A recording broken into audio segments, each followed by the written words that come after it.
let's go. Oh my god. Oh, no, Matt! Wouldn't be a show without technical difficulties. Hello, welcome to the Pixelated Popcorn Podcast. My name is Matt. And I'm Tyler. Fuck me, it's always a fucking show when we got something going on. It always is, isn't it? Wouldn't be a Pixelated show without it. It really wouldn't. Anyway, hello. Hello. How are you? I'm good, man. How are you? I'm alright. No, I've been fucking You've shit. had a rough week from what you've been telling me. Like broken stuff around the house, and then you've been dealing with like medical shit. Migraines, breaking, like things breaking around me. I've had fucking enough. I'm surprised I'm not in a psych ward, honestly. I'm surprised about that too, actually. About not just about things happen, but just in general. Facts. But god damn, it's been an interesting week if you're a GTA fan, or it just a technology fan, basically just an entertainment fan in general because of all the craziness that's been happening in the community. Fuck me. It's been crazy. Why is that? I don't know. Why is it like that weird angle? Oh, like I said, it wouldn't be a Pixelated Popcorn podcast without a weird camera that. Well, at least you can still see us. Hi. I think that's better now. That's much better. Kind of hides me off in the corner here. I'm kidding, though. I'm kidding. Don't make. Can you move that slightly? What, the light? Yeah, my way. Hang on. Am I turning the top part or the whole thing? Just what you can. There we go. Much better. I got a bit of light on me now. Bit of light. Hello. All right. So, what's been going on with you? Dude, I've just been vibing. I've just been getting through the week. Nothing bad has happened to me. But then I look over at your side of the world. I'm like, Jesus Christ, what's going on with you? Everything that's just been breaking on you. You've been getting like, your head's just been kind of wanting to explode. Yeah, it's been a whole turmoil. Your car kind of wants to, your car as well. Like, Jesus, man. Everything's just fucked. That's the simplest way to say it. But look, everything's just fucked. I'm going to keep my prayers for you. I think it will turn out good for you. When did you become religious? When did I not become religious? Well, then why are you praying? Literally just prayers in general, man, because it sounds like you're going through a shit time. I'm just hoping you come out on the other side squeaky and clean. Look. I said this the other day to someone, and I said, life's a piece of shit when you look at it. And I was really hoping they got that reference, and it took them a while. Right. So I was like, that's my cue for you're the person I shouldn't be talking to. Cool.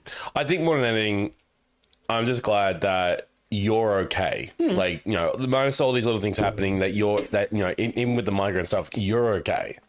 My TV died. My good 4K TV. And then my fucking screen on my phone broke too. Yeah, not the main screen, like the front screen, but the main big fold-out screen, which again, as long as your front screen still works, man, you can still use your phone, which is good. It's been fine. Anyway, enough of the depressing shit. Let's continue on with the depressing shit, actually. No, let's not and say we did. No, let's say we continue with the depressing stuff. Oh, boy. First thing is... Supergirl has lost around $125 million at the box office. This is not spelling good for the James Gunn's DCU. It's really not. Considering that this is the second mainline DCU film, not counting like Creature Commandos, but like in the movies themselves, not counting Creature Commandos because that's a television show. Yes. And considering that I haven't even seen Supergirl yet. I haven't seen it yet either. I want to see it. I know last week I said on the show, I was like, hey, I'm probably going to go see it tomorrow. And no, I didn't end up doing that. One of our good friends, one of our viewers, Emma, she went to go see it. She loved it. She says she enjoyed it. Another she friend enjoyed of ours it. And also look, and sorry, just reacting to what Will said there. But I feel as well with Supergirl, and I did see one interesting factor about it was a lot of reviews on Rotten Tomatoes all come from like angry male critics. Yes. A lot of it was Snyderbots, a lot of it were male critics, people just shitting on it in general. And some of these people, from what people who actually looked into their credentials, are not even reviewers. They hadn't even seen the movie. some of these reviewers on Rotten Tomatoes. So it's kind of falling into the fine line of who do you trust when it comes to reviews for Supergirl, because everyone's going to have an agenda. Everyone's going to have an opinion about it. And from what I've seen and from what you have seen, everyone's just like, some people saying it's good, some people saying it's shit. I mean, yeah, look, I'll read the article in a minute, but yeah, I don't know. I think that the marketing for the movie hasn't been great. No, it wasn't really good. It could have been better marketing, in my personal opinion. Like, it should have been better marketing. For goodness sake, I mean, like, you've got probably one of the most interesting, like, anti-heroes of all time, fucking Lobo in it. Like, for the first time on a movie screen, played by Jason Momoa, the character that he wanted to play from the beginning when the DCEU started. Instead, he got Aquaman. When he finally gets given the role, from what I've understood, is the fact is that it's just not performing well at the box office, which sucks, because I love this. I love the Superman family. I love the Super family. I love Superman. I love Krypto. I love Supergirl. I want to see more of these characters. And look, here's the thing. I know for a fact we will, because at the moment they're filming Man of Tomorrow, and also Millie Alcock. Apparently she's got a big part in it too. Yes, because again, I know for a fact as well that Millie Alcock said in some interviews that she will be back in Man of Tomorrow. Yeah, but Gunn's come out, and I think, and said that she's actually got a huge part. And I believe what he says. Look, do I think James Gunn is the greatest director in the world? No, he has done his fair share of some bad movies in the past, but do I trust him with DC? Yes, I still do. Look, here's the thing. He is not fully in control of what happened with Supergirl. There's other people involved with how the script was written, the director. You know, it's not just James Gunn leading the charge and he's responsible for everything. It's not his movie. It's not his movie. I mean, it is his movie, but it's not his movie. It's not his movie, but it is his movie. At the same time, though, he is not fully responsible. There are other factors as well that go into DC. Like, for example, let's not kid ourselves here. It's not just DC that's in charge. It's Warner Brothers. They're still in charge too. They still put their vote in, their points and their decisions into it, which sometimes can be terrible fucking decisions. Completely agree. I think more than anything, it just pisses me off that Supergirl is getting just absolutely nailed by other reviewers, and some of them haven't even seen the damn movie, or just judging it because they just don't like the character of Supergirl. Spoiler alert, Supergirl has been around for a long, long time. So just because you don't like her doesn't mean that other people don't like her. Young girls look up to Supergirl. Look, the only thing I could say that could be damaged, there's a couple of things that has, I think, damaged this movie, and one was Millie Alcock's father said something about Christianity or something like that, something religion-based. He said something. Oh, really? And yeah, that kind of put a bit of a damper on it. And the other thing too, I guess you could say that it might be too early to introduce Supergirl into this world. Let Superman breathe a bit more, but I can understand it. And as I said, I've been still very much looking forward to it. The trailers for me weren't that great. The final trailer is what really sold it for me. Same with me. Overall, I think a lot of it's got to do with marketing, the Snyder bots, because they're still in full force, which I don't understand. That their world isn't still continuing. Which, shut the fuck up, it's over. It's done, guys. I love Affleck's Batman. I always will. Yeah, same. And I loved Cavill as Superman, but his time is done. Even he's acknowledged that his time is done. He's moved on to other projects. The fuck on. Ben Affleck is not coming back as Batman. He has stated multiple times that he will not be returning to the Cape and the Cowl. His time is done. I will never understand these people. I mean, for goodness sake, even Zack Snyder said that he's done. He keeps posting, you know why he keeps posting shots from behind the scenes? Because he had it, because he loved the time he had with it. Because he can. Because he can. It's his fucking work. And they're just, every time he fucking posts, the Snyder bots come in there and going, oh, you're coming back. You're coming back. Oh, yeah. Snyderverse has returned. It's not returned. It's not coming back. And it never will. It never will, because I'm sorry. It didn't work. It didn't. Yeah, thank you. It didn't work. It didn't make enough money. The only things that worked in that world, I will say, was his Snyder cut of Justice League. Yeah. That was fantastic. However, even in that, there were spots that could have been cut, like that whole section with the women fucking singing after Aquaman left. I didn't understand that could have been cut. That was, I mean, look, I was, again, when we watched it, we were just in awe because it actually had been released. It was also because it was great. It was great. But the whole, like, the Flash scene, that's still my favorite. Look, I'm not the biggest fan of Ezra Miller, but I will say this. That scene with him as the Flash, that is the Flash to me. That is exactly the power he wields. Yeah. And then we get the Flash movie, and it just doesn't feel like he wields that power anymore. It just feels like he just uses it as a, like... I just didn't like the time traveling aspects in the Flash. I didn't like how he has to go into some big, giant fucking, like, room to, like, do time travel. Whereas in the CW series, it did so much better. Way much better.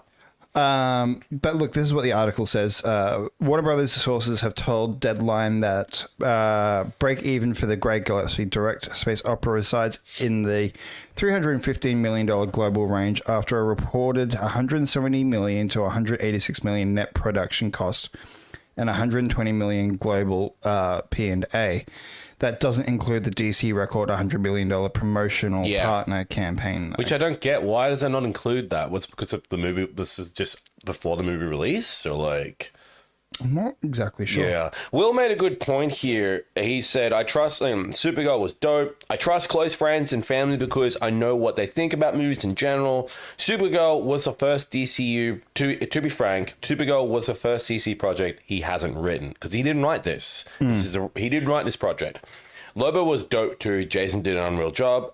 And then obviously talking about, you mentioned Affleck. Affleck's last appearance for The Flash was a fantastic send-off. It was... I enjoyed his moment in The Flash. I just don't like his suit in The Flash. I hate that. It wasn't the best suit, but hey, one thing I do like though is actually we finally got the grey and blue though, so which that was looked cool. Nice, but his face just looked a little too scrunched up in that cowl and the fucking bike armor. Why didn't he just wear his... Why couldn't you just get an updated version of his tactical suit from Justice League? That looked really awesome. I like a heavily armored Batman from using like his future tech. That's fucking cool. But he doesn't need motorcycle armor with honeycomb designs. I've said my piece about Affleck's suit, like Affleck's last appearance suit. It's not my favorite. Also, again, Chris Stanley, Cosplay Chris, he ranked it low. He hates that suit. He really hates that suit. He did a whole ranking list for all the bat suits all over the years. That ranked of what happened, like nipples. Basically, he had a rank. Nipples was the lowest rank. I mean, I think it's a lot better than the nipples, but no, we don't talk about the nipple. And then again, no, there is the Gotham TV series bat suit. Oh yeah, he ranked that dead last. I would rather have what we got in Smallville than that. Yep, same. Which was barely anything with Smallville. I know. Anyway. All right. Supergirl, just look, if you guys going to go... I still plan on going and seeing it. Same with me. So. I want to see it. I do want to go sit down and see it. But guys, if you plan to go see Supergirl before it leaves cinemas, I mean, it's going to be leaving cinemas probably in the next couple of weeks. Maybe. It only did come out last week. Yeah, so maybe, look, I think it might go for a couple more... I reckon it'll go for maybe a few more weeks. It'll be out for a month, at least. Yep, out for a month. Go see it. Support it because I think it looks like an amazing film. But again, we will give our opinions when we do eventually go see it, when I have time. Anyway. Maybe we could do that tomorrow while I wait for my car. Maybe. I could... the only thing is I got to wait for my paycheck to come through. Yeah. That's a downside. I mean, we'll talk about it later. We'll talk about it later. All right. Well, while we're on the depressing, we'll continue with the depressing. It seems to be just more and more depressing news. What do we got this time, Matthew? Because I'm going to be upset again, aren't I? So following Apple, Microsoft has dramatically hiked Xbox prices again. So the component cost of explosion comes from all of us. Due to the ballooning costs, Apple revealed a list of hardware prices increases ranging from $100 to $300, depending on the device. Yeah. But in the gaming world, just hours later, Microsoft has also announced its third price hike on Xbox hardware since late 2025. This time even higher than the last, $100 to $150 increases across the board. So that means, I'll bring it up. Yeah, I got it here. The Xbox Series S 512 gigabytes will be $500 now instead of $400. Holy! Xbox, is that AUD? No, this is USD. Oh, it's going to be even more here. Xbox Series S 1 terabyte has gone from 450 to 600. I'm glad I got a fucking Series X then. The Xbox Series X 1 terabyte digital has gone from 600 to 750 USD. The Xbox Series X 1 terabyte disc version has gone from 650 to 800. You know, they actually discontinued, And it says there. Xbox Series X 2 terabyte has been discontinued entirely. And it's, you know, that sucks considering that was like the main headline console when it released back in the day. The Series X. The Series X 2 terabyte. That was their mainline one. That was like the biggest you could get. And they've just discontinued it. Fuck them. That's just ridiculous. Microsoft has not been alone in these dramatic increases. Its rival Sony has had to increase the price of the PS5 digital from $400 to $600 since launch. And its PS5 Pro is now the most expensive non-Steam machine console on the market at $900, just in time for the console-only Grand Theft Auto 6. I've got the actual Australian prices here. What do we got for the Australian prices? For the Series S, it's now 512 is now $700. The Series S 1 terabyte is now $800. The Series X 1 terabyte is now $1,049. And I'm assuming that's the disc version, and then the digital version is $1,000. I'm speechless. So I kind of guess this brings back the question of last week. Who's getting the Steam machine now? I don't think anybody is. Because I only spend an extra $600 to get the Steam machine. So at this rate, it ain't that bad of an option. A console is literally, and by the way, these consoles are not brand new. They've been out for almost like how long now? 6 years. 6 years. This is a 6-year-old console. Can't believe it's been 6 years. It's been 6 years, and they've just gone up in price. Isn't the terminology a console more years it goes on, it should go down in price? God, I don't want to crash out. I don't want to crash out these prices, man. But these are just ridiculous. Unfortunately, it's the world that we're living in. I know. These RAM shortages. Yeah, and that's why. I mean, I looked up another report. That there's now a class action lawsuit against 3 companies because of RAM shortages. Who? I believe one of those companies was one of them is Samsung. Really? Yes. I saw on Young Years on his YouTube channel when I was doing a bit of research and finding some interesting topics and one of them is literally, and I kid you not, I looked it up. Give me a sec. Let me just get it here for you. I mean, so Will says, RAM companies. Do you think the dramatic rise in prices will potentially prevent PlayStation, Xbox from going ahead with their next console? Mm-hmm. I believe it will, and I actually believe that it will. Let's bring up an I article. think it'll actually make them keep this generation going a lot longer than they intended to. That's what I think. Because in saying that too, we haven't really had... This generation has been shit. Oh, yeah, it's shit. It's been a shit generation. Mm-hmm. Everything they promised with us with these new consoles, we are not seeing. No. We have not seen the full capacity of these consoles. Games are still... only just recently have stopped coming to older consoles. Yep. And this is we're now 6 years into that cycle. It's almost time up for us to get a new console. Almost. It's like it's literally like GTA 5 all over again. It's just been what's happened. It's just a little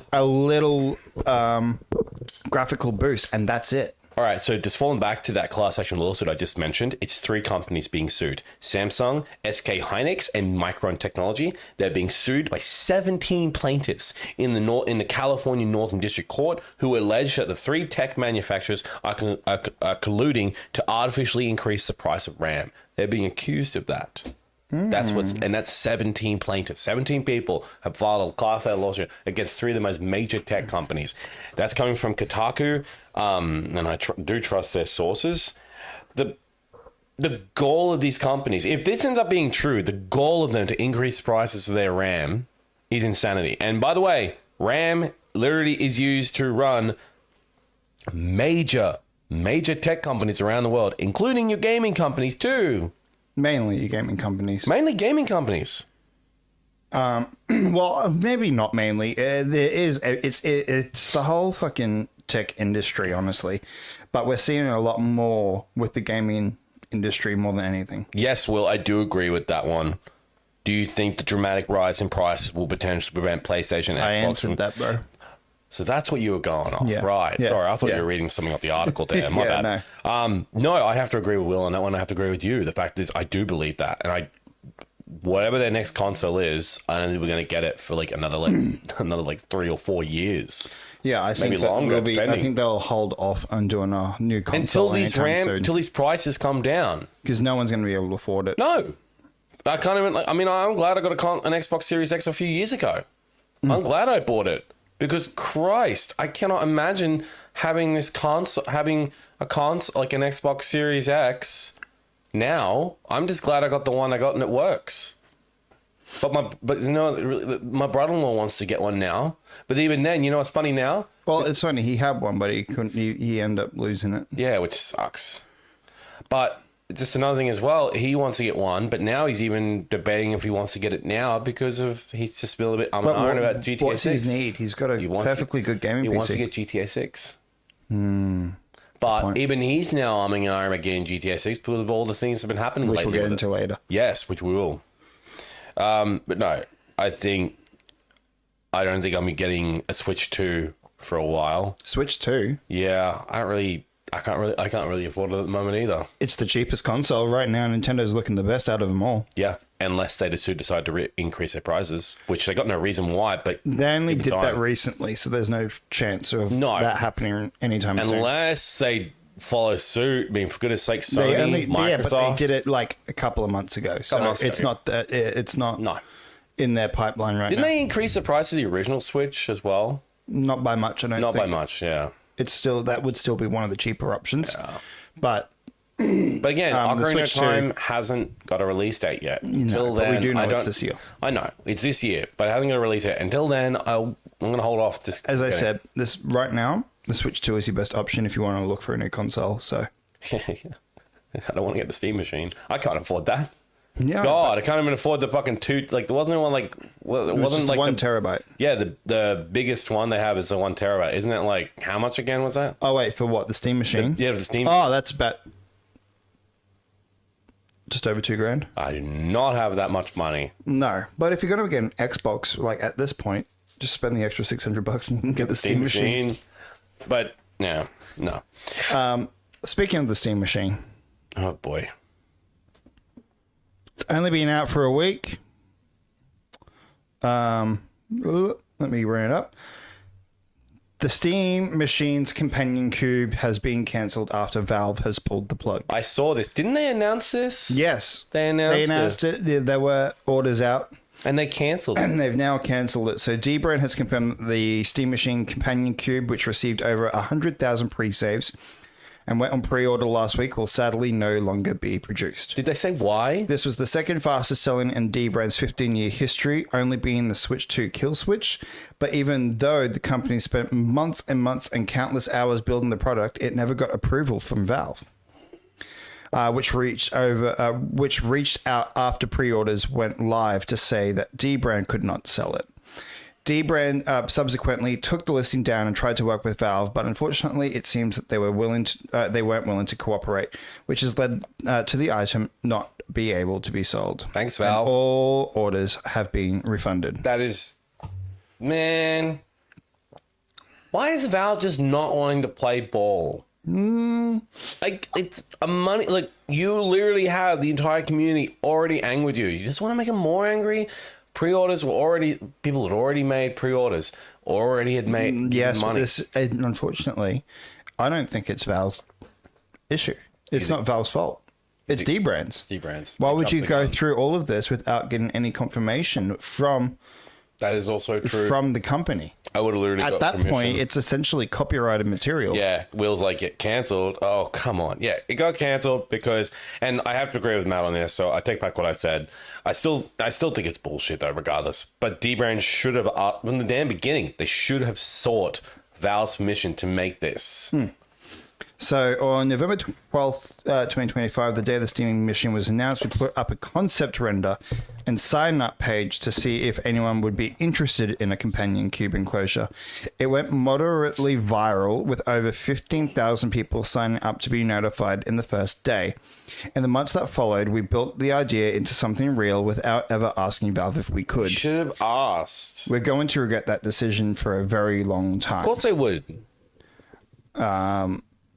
Shortly after Valve's legal team reached out, they stated that the companion cube is Valve intellectual property for which Dbrand does not have a license. They requested we take it down the product and launch film immediately. This was entirely within their rights, and they were direct, fair, and respectful throughout. Yeah. We took everything down and made an appeal. We asked Valve whether there was any way to keep the project alive, properly licensed with their blessing on their terms. They said no, given our backwards approach of building first and asking permission later. It was a fair answer. Which, yeah, makes sense. They regret. You did something that you shouldn't have done, and Now you're you paying got for called out for it. So it's only fair. And now they're paying for it. Yeah. And that sucks. But at the same time, though, it's entirely their fault. Like you said, they should. Dbrand, why didn't you seek Valve's permission first? You could have literally had a banger of a time with Valve giving you permission and be able to sell this because people were going to buy this. But now, because of their stubbornness, they're literally It's not stubbornness. It's their own... their own stupidity. Yeah, I guess you could say something like that. I think that just... Would you call it ego? No. No. No, not at all. Or you just... Where are you going with that? I don't know. I have no idea. I was going to say, what I was just trying to say is the fact that Dbrand should have just asked Valve in the beginning. Yes, before they should have. come up with 100%. concept. Yeah. 100%. Before you even... Yeah, before you even thought of the damn concept. Not even that. Like, before you even advertised it. Yeah, Or come up with a concept idea for it, showing it online. If it was a fan-made image, completely different. It's completely different. fan-made, but this is coming from a company. The company that put out the concept and then ended up making the product and was selling it. Was Dbrand the same company that did the matte black PS5s? Yes. Yeah, and they didn't get permission from PlayStation to do them. That was a whole different kind of grey area because it's not exactly their... They weren't... They're allowed to sell covers. There was some... I can't remember exactly what it was. Yeah, it was a big thing. But I think Dbrand ended up winning that argument that they're allowed... That they are a second-hand not second-hand, but like a... what do you call it? They're a manufacturer that... Sorry, sell third party. That's it. Third party. They're a third party seller, so they are allowed to sell stuff that can work with these consoles at a cheaper price, and that's what they were doing. And they ended up winning that. Yeah. But this is a whole different situation. Yeah, they didn't get permission from Valve to make this companion cube for the Steam machine, and when they tried to work them too late, that's when they were like, no, sorry. Because not only did you get the box, you also got... I'll bring it back up again. Yeah, they see it. On the controller, you got these like little decal stickers. For Portal. From Portal. Yeah. So you're also using that part of the intellectual property there as well for the controller. So you've got the box, and then you've got the Portal sections there as well. So and as they said in their article, like, we're going to regret that. Yes, you are going to regret that because you literally could have got a lawsuit from Valve. I'm surprised they didn't. Yeah. Yeah. Yeah, exactly. So that's shit. I feel bad for the people that pre-ordered, but hey, you got your money back, so... Good. I mean, the thing is, if you And you know what, though? At the end of the day, I'm sure someone's going to make up a 3D printed file of this later on. And you can just do it yourself. And just 3D print it. So. Yeah, I was going to say that before. I look at that, I'm like, you can just 3D print it yourself. Yeah. And make it... Someone's going to be like, see the Steam machine, once it releases, be like, oh, hey, I got a 3D printed file to put your Steam machine inside a companion cube, and... Damn, just do it like that. Or even with the controller, you could probably, do a nice custom look on a controller yourself without having to buy a third party. Exactly. Yeah, playing customization is different than selling items that use material from other IPs. Yeah. That's what Will said, yeah. Yeah. All right. All right. Well, while we're on the depressing, let's keep on going. Oh God, It's been a shit week. it has been. No, both for yourself and for the gaming market. So reports are Microsoft is considering shutting down Arkane Studios and cancelling Marvel's Blade. So according to a new report by The Verge, Microsoft is considering closing Arkane Studios and cancelling its upcoming title, Marvel's Blade. This studio closure would be among the several reportedly planned to take place in the next week as part of a larger Xbox reset.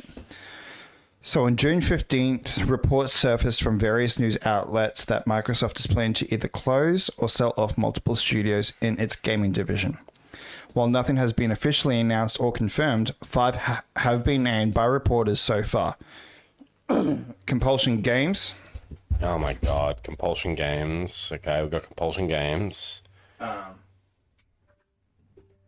So Compulsion Game. They did South of Midnight. That was a fantastic game. And Double Fine.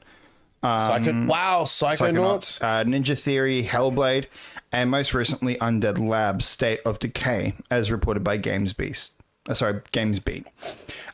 These studios have been said to be in various stages of negotiations with Microsoft about their futures. Xbox studios that won't be shuttered are still expected to undergo layoffs. The Verge reports that sources familiar with Microsoft's plans state that Dishonored and Deathloop developer Arkane Studios is also under consideration for closure or sale.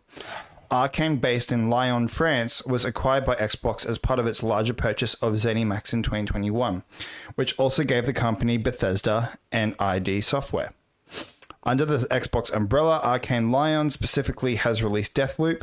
Arkane's former American branch, Arkane Austin, the team behind 2019's Prey, was shuttered by Xbox in 2024, following the negative reception to its 2023 co-op action game, Redfall. Yeah, Redfall was a huge letdown. I understand why they shut down Arkane Austin, which, again, Prey was a really great game. And honestly, Deathloop is a really good game, but this sucks. Arkane did Dishonored. So, Arkane Studios' next announced project is Marvel's Blade, an action game based on the popular hero first revealed at the Game Awards in 2023. Yeah, that was no gameplay has been shown for the title, but it's been described as a single-player, mature-rated third-person action-adventure game set in Paris. According to The Verge's sources, Blade was supposed to debut later this year, but its launch date was internally delayed to 2027. The game has no publicly known release date window. Blade is also reportedly running over budget. So this news comes a week after Entertainment Weekly published a large feature covering the state of Xbox, in which Bethesda's Todd Howard provided a brief comment about Blade and Arkane as a whole. I'm not at liberty to say when we'll see more, Howard teases, but I saw some stuff just yesterday on May 21st, and the folks at Arkane Studios, the developers, are doing a really, really great job. All eyes are looking toward next week for the shoe to drop on all of these reports, given that it will be the end of the quarter financial calls for Microsoft, which is presumably why the company has not made any official layoff announcements just yet. What I'm really annoyed by is I'm sorry, but I don't really trust a lot of words that Todd Howard says nowadays, considering that he has lied before multiple times in the past, particularly when it came to Fallout 76 and a bunch of other projects. But no, this sucks for Arkane. I don't want them to go. They're a fantastic studio. Dishonored is an amazing game, and I want to see the Blade game. This is reminding me exactly what happened with the Wonder Woman game we were supposed to get. Remember? Oh yeah, what happened with that? They canceled it. Why was that? They shut down the damn studio. They shut down Monolith Studios, the guys that did the Shadow of Mordor series. Did Microsoft own them too? No, I believe that was Warner Brothers shut them down, because it was a Warner Brothers. It was Warner Brothers games. They shut them down. Now I can understand why the CEO is doing this, because you had old mate. What's his name again? Oh God, I can't remember the name of the CEO. CEO, yeah. What was his name again? Yeah, quickly look it up. The former Xbox CEO. I complained about him a lot towards the end of it because he was just making terrible decisions. Phil Spencer. Phil Spencer. So Phil Spencer was one in charge, and you were saying you understand why the CEO is shutting him down. Because Phil Spencer went on a spending spree, spent way too much money than he needed to on all these companies, and now these companies aren't performing because there's just too many of them, and Xbox is in a lot of debt because of how much Phil Spencer spent on all these companies, and particularly Activision. The Activision. There's debt. that, but not just Activision. He tried to buy so many studios, and now these studios are trying to release stuff, but the release windows are they're missing their release windows. They're not just missing the release windows, they're also going over budget too. It's not just that. It's the fact that they're not selling as much because everything, what I was saying literally the other day, everything's going straight to Game Pass. There's no physical releases. Yeah, that's what the part. And so the fact that you're not letting these games shine, you're putting it all into Game Pass day one. That's why you're not making your fucking money back on these games. Isn't Modern Warfare, like Call of Duty Modern Warfare 4, going directly to Game Pass? I believe that they're stopping Call of Duty's coming to Game Pass. I swear I saw advertised for it on Game Pass, but I could be just for day one, maybe.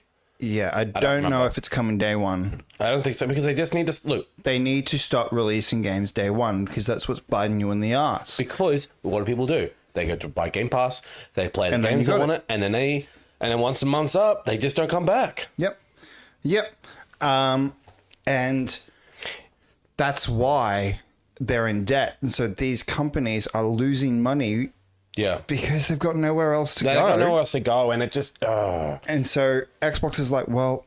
We can't... We're not making profit here. No, we're going to have to shut studios down because we owe billions of fucking dollars because of Phil Spencer spending all this money on these companies. So we're fucked. Either way, we're fucked. And, like... I feel it for the CEO, Asha. She's made some great decisions, but it sucks that she has to make some tough decisions. And look, do I want these companies to be shut down? No, I don't. But also at the same time, though, if they're not delivering, what's the point of keeping them?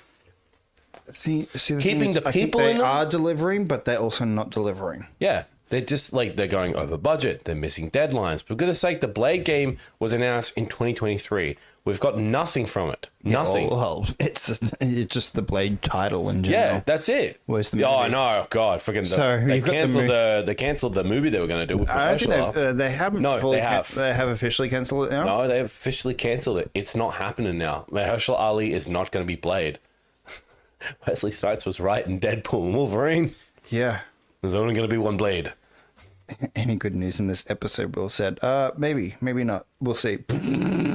Actually, no. No, I'm sorry. there is no good news. Everything's not been great. No, it's been shit. So yeah, unfortunately, Arkane could be facing a chopping block. Closure. Yep. Which I never would have thought in a million years, considering of these are the guys that made the incredible Dishonored series. If you've not played Dishonored, fucking play it. It's a great game. Good first person. Played it actually. It's a great first person stealth action game. It's really freaking good. I enjoyed it when it came out. I really enjoyed it. But damn, if Arkane goes, what a fucking shame. Oh, I know. Well, while we're at it, let's bring some little light into it. So a little light. We've got a little bit of light. I thought you said we didn't have any good news. Oh, well, it's not. We've got a little bit of good news. But let's do this.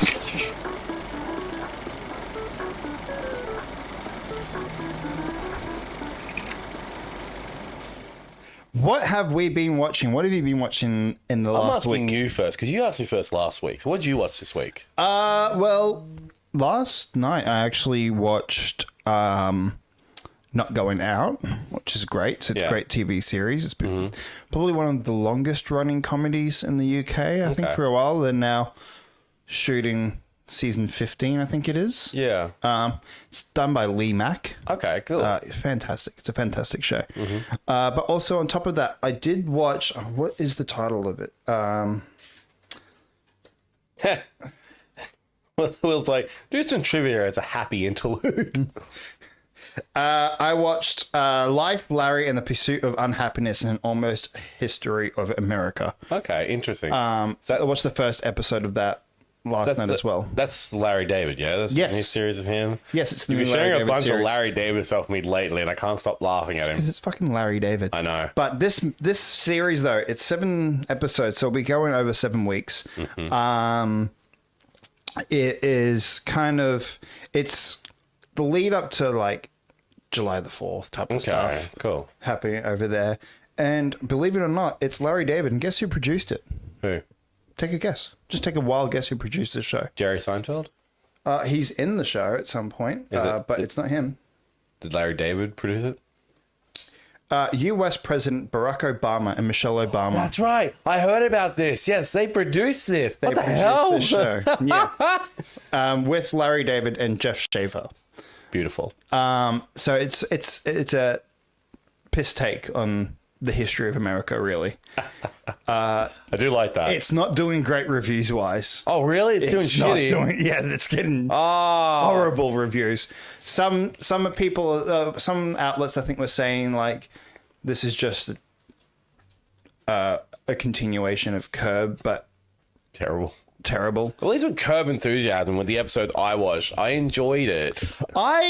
Look, this first episode I watched, because it's coming out weekly, 11 a.m.s on Saturdays on HBO Max. Okay.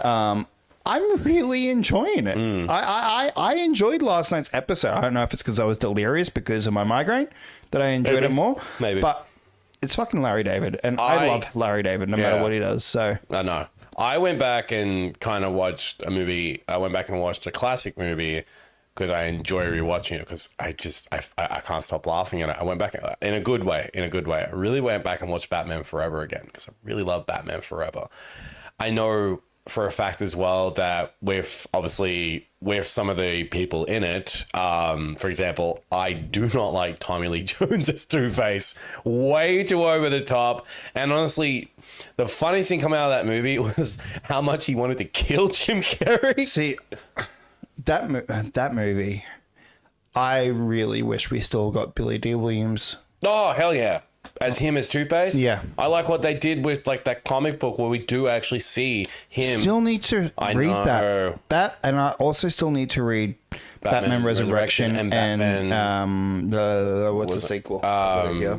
I don't know, but anyway, it's in my car. I really Maybe I enjoyed might buy it this Batman. Look, I really enjoyed Batman Forever. I really think Val Kilmer did such a great job as Batman. He looks magnificent in that Batsuit. Regardless of how you feel about it, I personally feel that Batsuit looks better than the George Clooney one. Anything is better than George Clooney in the Batsuit. Even George Clooney would agree with you. But the things that made this movie so good was just him as Bruce. Man, he's got that look. Batman Revolution. I watched. Yeah, you know, I just like the best suit to come out of that movie.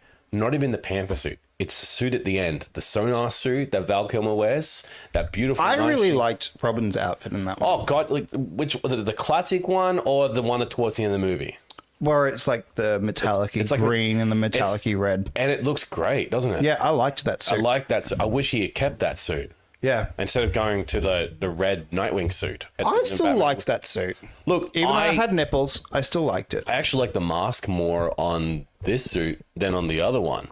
And the reason why is because he should still be Robin, so he should still be wearing the Robin suit, not the Nightwing suit, because he's not Nightwing.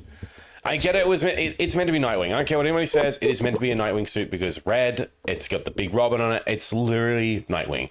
But I think as well, the dynamic between Val Kilmer's Batman and Chris O'Donnell's Robin is a lot better than one with George Clooney. And just Val should have stayed on. I wish he had stayed on and done the next Batman movie. But I guess I don't blame him. I don't blame him. But at the same time, though, he probably read that script and went, fuck off. Well, I mean, Michael Keaton read the damn script for Batman Forever and walked away because he's like, yeah, no, I'm good. And he probably made a good decision considering that with George Clooney, when it comes to his version of Batman, he believed he killed Batman for years. But just, you know, it's a wild time for me because I really enjoy watching it because I do believe that the villains they chose that worked perfectly because I love seeing Jim Carrey going absolutely mental when he is like being himself and not being told what to do. like fucking hell when he kills that guy and pushes him down the freaking Fred, babe, you are fired. Who should I say? Terminated. It just sends him flying down. I'm like, shit. One of my favorite things that was in this Larry David one, it's like kind of them making the Didn't they make it like I saw? what do you call it? The I've had a complete mind blank. Didn't they put like him in like World War One type of scenes? And stuff? Yeah, like, there is one from that. Yeah. That's where that comes from. There's a He's whole like, I section wish of that. I- He fakes being so. They go and charge. You know who's in that scene? Actually, is Who was in that scene? what's his name that plays Ben Grimm in the original Fantastic Four movies? Oh God, Michael something. I need to actually look that Yeah, up. him. Yeah, He's playing like the sergeant, right? And they go you and can see him as a sergeant. oh yeah, he nailed it. And they all go charge, and they start charging. And Harry's like, I don't want to. Like he's literally like, I don't want to. So he starts running. He sees a guy next to him get shot, and then he goes, oh, and just collapses to the fakes ground. dying. Fakes dying. This guy just walks up to him after the whole bloodbath, and he just kicks him. He kicks him. He goes, "Oi!" He's like, I'm alive. It's a miracle. The bullet must have gone straight through me. Will said, I watched the limited series Death by Lightning. Highly accurate, fantastic, and hilarious. Writing, acting, production, and overall, I greatly recommend it. Death by Lightning. I don't think I've heard of that one. You heard of that one, Matt? No, I haven't. Yeah, it actually sounds pretty good. But no, honestly, when it comes to like TV series and that, ironically enough, we were going over like because we're going through the Plex server we have at home. We're going over television shows. And we're scrolling through them, and Dad stopped on and went, man, how the hell do people watch this show and like it? Guess what it was? Fucking Seinfeld. Dad hates Seinfeld. Fuck you. I literally said to him, that's Matt's favorite series. And he's like, oh, man, that just makes it worse. Fuck you. Fuck you. There's nothing wrong with Seinfeld. Seinfeld's amazing. It's a show about nothing. It's a show that you can watch today and still find funny. Yeah. I mean, yes, there are things that have aged in that show. I will give you that. But Yeah. it's a shitload better than Friends. See, a lot of people would argue about that. Oh, I know. There's a whole, like the Marvel DC hatred, and then there's that PlayStation Xbox. There is a Seinfeld and Friends hatred. Yeah. Look, actually, here's the thing. This might seem comfortable. I like both.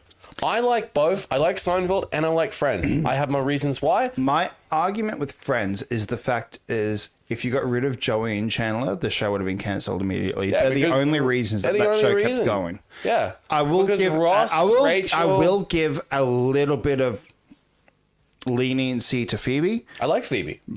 But without Chandler and without Joey, you don't have Friends. That show would have been done. It would have dead because I'm sorry to say it, Ross sucks. Ross is a fucking psychopath. He's also so far up himself, and he deserves to be alone. Sorry, I'm just remembering when Chandler made Ross die. Did you see the fan edit where they made Ross into a schizophrenic? I think I did. I remember watching it and laughing my ass off. Oh no, I would happily watch this show like this. What about when he do you remember when he like loses his mind over someone stealing his sandwich at work? Do you remember that part? No. So he literally, he works at a museum. Someone steals his sandwich at work. He finds out who he is, and he absolutely goes apeshit on the guy. I think he was going to beat his ass. And another one. It just proves my point. Yeah. He's a fucking wanker. Rachel is just a gold digging whore. Phoebe is just Phoebe's chill. Phoebe's fine. Like, I will give my leniency to Phoebe. She's my only likable character that isn't Joey or Chandler. Yeah. Monica is a neurotic bitch. Oh God. Like she treated Chandler like shit towards in the beginning. She treats everyone like shit. She even treats her own family like shit too. I love. Whereas Seinfeld, you've got. I mean, they are horrible people. You know that from the start. That's the whole setup. That these are bad people. Yeah. But all four of those characters are fucking hilarious in their own right. Oh my god. Yeah, I know. And you saw what Will's just put there? But there's one part in it, and I love going back on YouTube and liking, and my favorite aspect of Friends, I really like Chandler's one-liners or his sarcasm.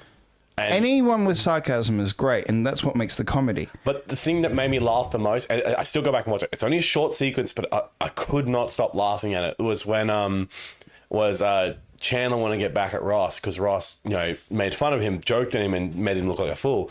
And he literally made Ross die. I remember seeing clearly. Ross comes bursting into Chandler's house, and he's like, "I'm dead," and so young as well.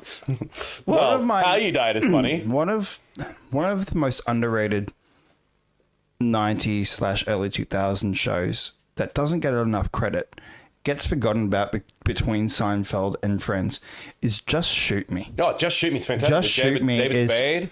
Fucking amazing show. Isn't it? Just Shoot Me was just about the what was it about again? It was David Spade. It's essentially a sex magazine. Sex magazine, yeah, magazine and that. Just Shoot Me's great. All the people involved with that were incredible. Yeah, great. It was a great show. David Spade absolutely ruled that show alongside the rest of the cast. I mean, who was in the cast for that? You had who was in the cast? You had David Spade. You had what's his name from Veronica Mars. Yeah. Also, underrated TV show. Another thing as well, there's another show that does get lost in translation when it comes. Good show. Good movie. No, good movie that gets lost in amongst the fodder of Friends, and that is what's it, something Rocks from something like that, 30 Rock. 30 Rock, yeah. Or Third Rock from the Sun. Third Rock from the Sun. That's another one against, because that's a fantastic show. Hilarious. The cast of Just Shoot Me was Wendy Malick. Yeah, she's incredible. Laura San Giacomo. David Spade, George Segal, Enrico Colantoni. George Segal. Why do I know him? I've seen his face before, and he has a son, right? George Segal. That's him. Yeah, he's He's passed now, hasn't he? Yeah, I believe he did. Yeah, he passed a couple of years, many years ago now. Chris Hogan, but you also had Brian Posehn. I agree. You had Mark Hamill. Yeah, he showed up for a few episodes, didn't he? Yeah, for a couple of episodes. Yeah, he showed up. He did you had Steve Carell show up. You had Lucy Lawless. Man, you had a bunch. You had Dean Cain show up at one point. You had Ashton Kutcher show up. Of course. It was a fantastic series. Excuse me. I think there's a bunch of shows that does get lost in the fodder when it comes between the rivalry between Friends and Seinfeld. Personally, when it comes to these, I find Seinfeld more quotable than Friends, and I actually find them I enjoy them both. But when it comes to when I want to get really good laughs, I go and watch. For example, I really love Frasier. I love Frasier. Yeah, that's a good show. I also love... that was a spin-off. Did you know that? Yeah, it was a spin-off of Cheers. Yeah. What was the other one that Ted Danson did where he was a doctor? Becca. That was another good one too. That was 2000s. That was 2000. That was a really good show. I enjoyed him as Becca. Fuck, what's another one? I could throw a dozen at him. Fucking Two and a Half Men. I enjoyed Two and a Half Men. Also 2000. Fucking hell, what's another TV show that's really good? Big Bang Theory. Big Bang Theory is another great one. Debatable. Some people... Again, another surprising one, how it ended, because I think it ended perfectly with Young Sheldon. That ended perfectly. How they ended it with... do you not know how it ended? I do know how it ended. What are you talking about with Young Sheldon? I loved how it ended. I love that show. I reckon it's a great show to watch. Oh no, that series is continuing. Yeah, no, it's George and Mindy. George and Mindy. That's right. But that's more of a spin-off, isn't it? But so is Young Sheldon. No, that's true. Spin-off of Big Bang Theory. There's so many different spin-offs. And we've also got Stuart Saves the Universe. Another great one that kind of gets lost is even before. I think this is way before Friends and Seinfeld. Was Home Improvement way before then? Home Improvement was the 90s. Yeah, and Home Improvement's a really great show. I'd rather go back and watch Home Improvement. I like Young Sheldon, but look, for me, Big Bang Theory, it didn't work for you personally. Oh no, I really liked it. I've watched the show multiple times. I just find that it falls off because it went on for too long. Yes. And it was just rehashing some stuff. But otherwise, like I really enjoyed it. The only thing I really wish that happened at the end was Raj got someone as well. Yeah. I felt bad that Raj was the Yeah, only Raj one that didn't get left anyone. out. No, Raj got no one. I'm like, wow, this guy he was close to, and then it fell all apart. fell apart. Cheers and Fraser, spoiling back to what Will said, Chandler, Joey, and Phoebe are the highlights of that show. Cheers and Fraser are such great classics. In fact, look, it becomes between which one do I watch first. I'd rather watch Cheers first. Well, you know, Fraser got a spin-off too. Yeah, didn't he get like... Yeah, actually, Fraser came back recently. Yeah. There was a reason. There was. It wasn't. It was a couple years ago. Yeah, it didn't do too well. No, but it didn't do the well Fraser because- spin-off I'm talking about is technically Sideshow Bob. The Sideshow Bob and Sideshow Mel, because it's literally just It wasn't Sideshow Mel. Sideshow Mel as well showed up for an episode. I'm talking about Sideshow Bob though. What's his brother's name? Oh God, I can't remember his name. His brother. It's not Mel. I can't remember his name of his brother. There was a whole episode with Cecil. Cecil, yeah, Sideshow. Yeah, and was just, Cecil was meant to be. It was just an episode of Frasier. Yeah, really. it basically was. Like, I love the part where he gets into a fight with his buddy. He's like, what's the name of freaking Fraser's brother's wife, his ex-wife, Oh yeah, I can't remember. Maris or something like that. I can't remember, but she was also in Seinfeld. Yeah, See, for me, when it comes back to Seinfeld, Seinfeld started a lot of careers. Yeah, it did. It started A lot of careers. Yeah. You had Lauren Graham, who ended up becoming... Do you know who she ended up becoming? Who should be end up going? Lorelai Gilmore. That's right. Shit. You also had an episode or two before or after Yeah. her episode. The guy that played Luke in Gilmore Girls was also in there. Shit.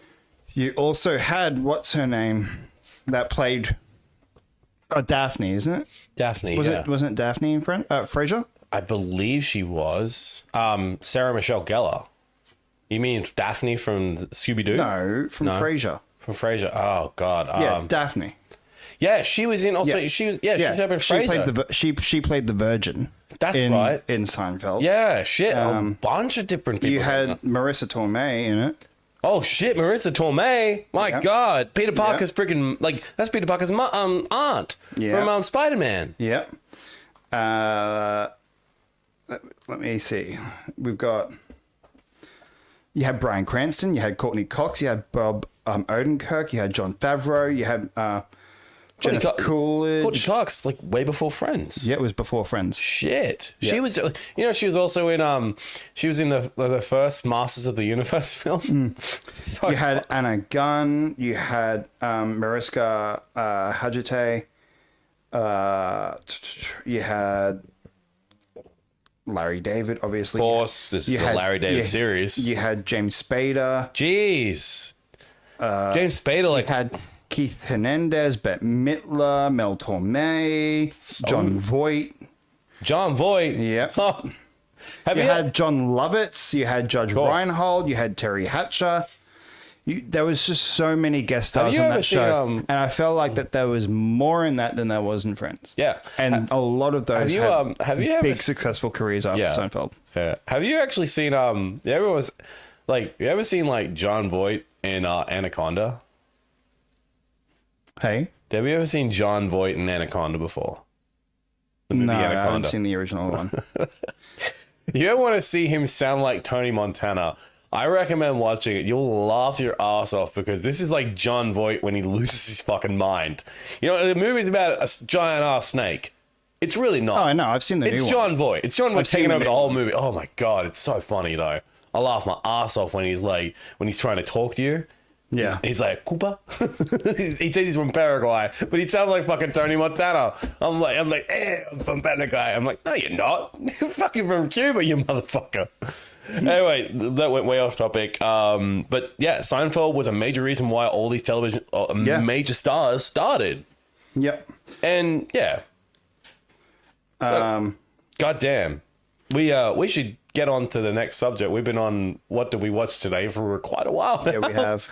All right, so the next up. What have we got next, This is Matt? something hidden in Australian shores. Yeah, this was... The ACCC is suing Amazon over alleged unfair conduct for introducing Prime streaming service ads. Yeah, like we literally saw a video about it that you showed me on the drive here. We were listening to it, and like you already buy a subscription to Amazon and you get ads, but if you want the ads removed, it's an extra like $2.99 on top, which that's So the Consumer heinous. Watchdog is suing Amazon over allegedly having unfair contract terms for its Prime streaming service. The Australian Competition and Consumer Commission claims Amazon had more than 1 million Australian annual subscribers on Prime contracts with 5 unfair terms which allowed unilateral changes between November 2023 and August 2025. The lawsuit alleges one of those terms was relied on when it introduced ads to Prime in July 2024, which required subscribers to pay an additional $2.99 per month to remain ad-free. The ACCC chair Gina Gottlieb, said consumers were left with no choice but to pay more. We allege that Amazon AU included multiple unfair terms in its contracts with the Australian annual Prime subscribers. It then relied on some of these terms to bring ads in onto Amazon Prime Video, Ms. Gottlieb said. Consumers who wanted to avoid ads were left with no choice but to pay more to maintain the service they initially signed up for. Oh, yeah. Prime is one of Australia's most popular streaming services. And it has the rights to hit shows including Euphoria and Yellowstone. Now, this is what the ACCC has claimed. Wait, it has the rights for what? Has the rights to the hit shows including Euphoria and Yellowstone. Did you know that? I thought Euphoria was No. HBO. No, it's owned by Amazon Prime. Surprised? I thought it was HBO. No, I believe Amazon Prime. Yeah, well, Check that out. This actually confirmed that. Maybe Amazon bought the fucking rights to fucking Euphoria, perhaps. yeah, Euphoria is HBO Max. This article's wrong then. Yep. Okay, shit. And Yellowstone's. Get your facts. Get your facts right, ABC. Jesus, come on. No wonder why you're not getting any money. No. Now, this is what the ACCC has claimed. ACCC claimed Amazon's changes, including being able to make adverse changes to its services without any contractual entitlement to a pro rata. Why is this spelling errors are boggling me? Pro rata refund? You mean pro data refund or any other meaningful redress? No, it's pro rata. Pro rata, which was a significant power imbalance. Shit. Consumer Watchdog also alleged that Amazon US. All businesses are required to balance rights and obligations in their standard form contracts, which consumers to ensure they are fair.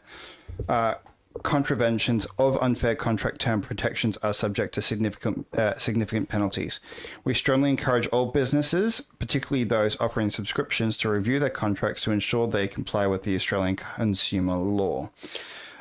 We have cooperated with the in a statement from Amazon Australia, spokesperson said it was reviewing the case.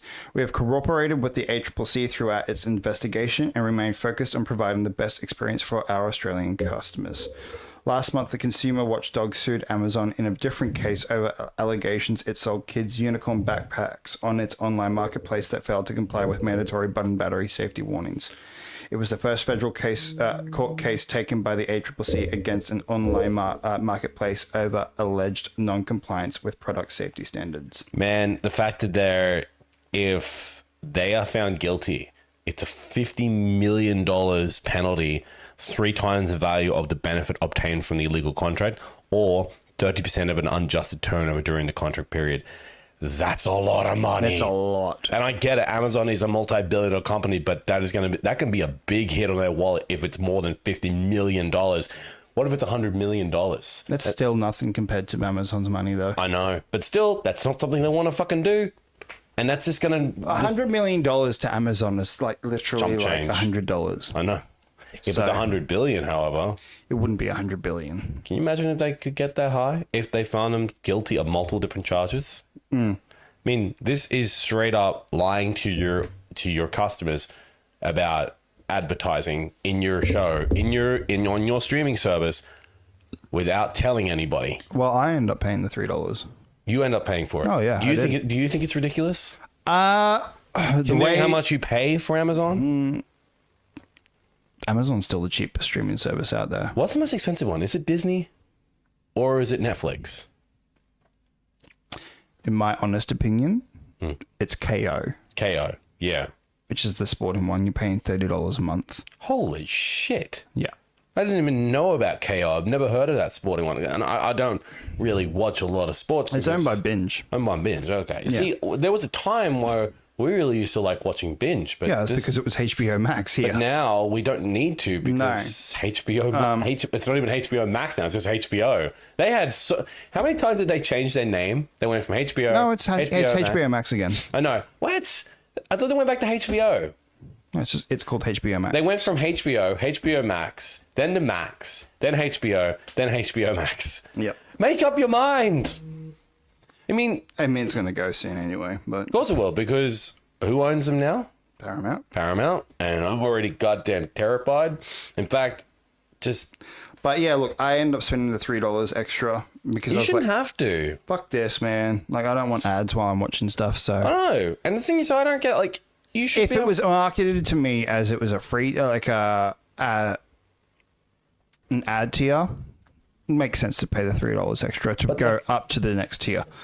It's the fact that they didn't give you that option. It was just a standard fee, that price, and that's how much it was going to be. Yep. And then they snuck it in. All of a sudden, you started getting more ads with it, and so you put in the $3 to get rid of it. And now they're paying for it. And I'm like, $3 extra isn't bad because at the time I was only paying, I think it was like $8 for a subscription. So now I'm paying like $10.99 or something like that a month. It feels a little shady. It is shady. Yeah. It is shady, but it's still the cheapest option out there for sure. Yeah. And Amazon's really doing well at the moment, considering that they just finished up with the Boys series. I mean, that was a multi-winning series. I wouldn't say that. No? I wouldn't say that they're not doing well. You said they're doing pretty badly. Um, But they're just getting by, I guess. No, they've still got a lot of good.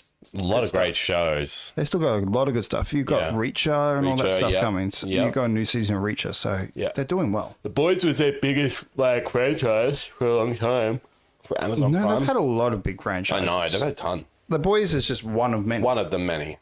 So still think Alan Richardson should be friggin' should be Batman. Yeah, I agree. All right, next up. Before we get to the final topic, which we've gone by quick tonight with our topics. Pretty good. And what are we going to be doing this time? Oh!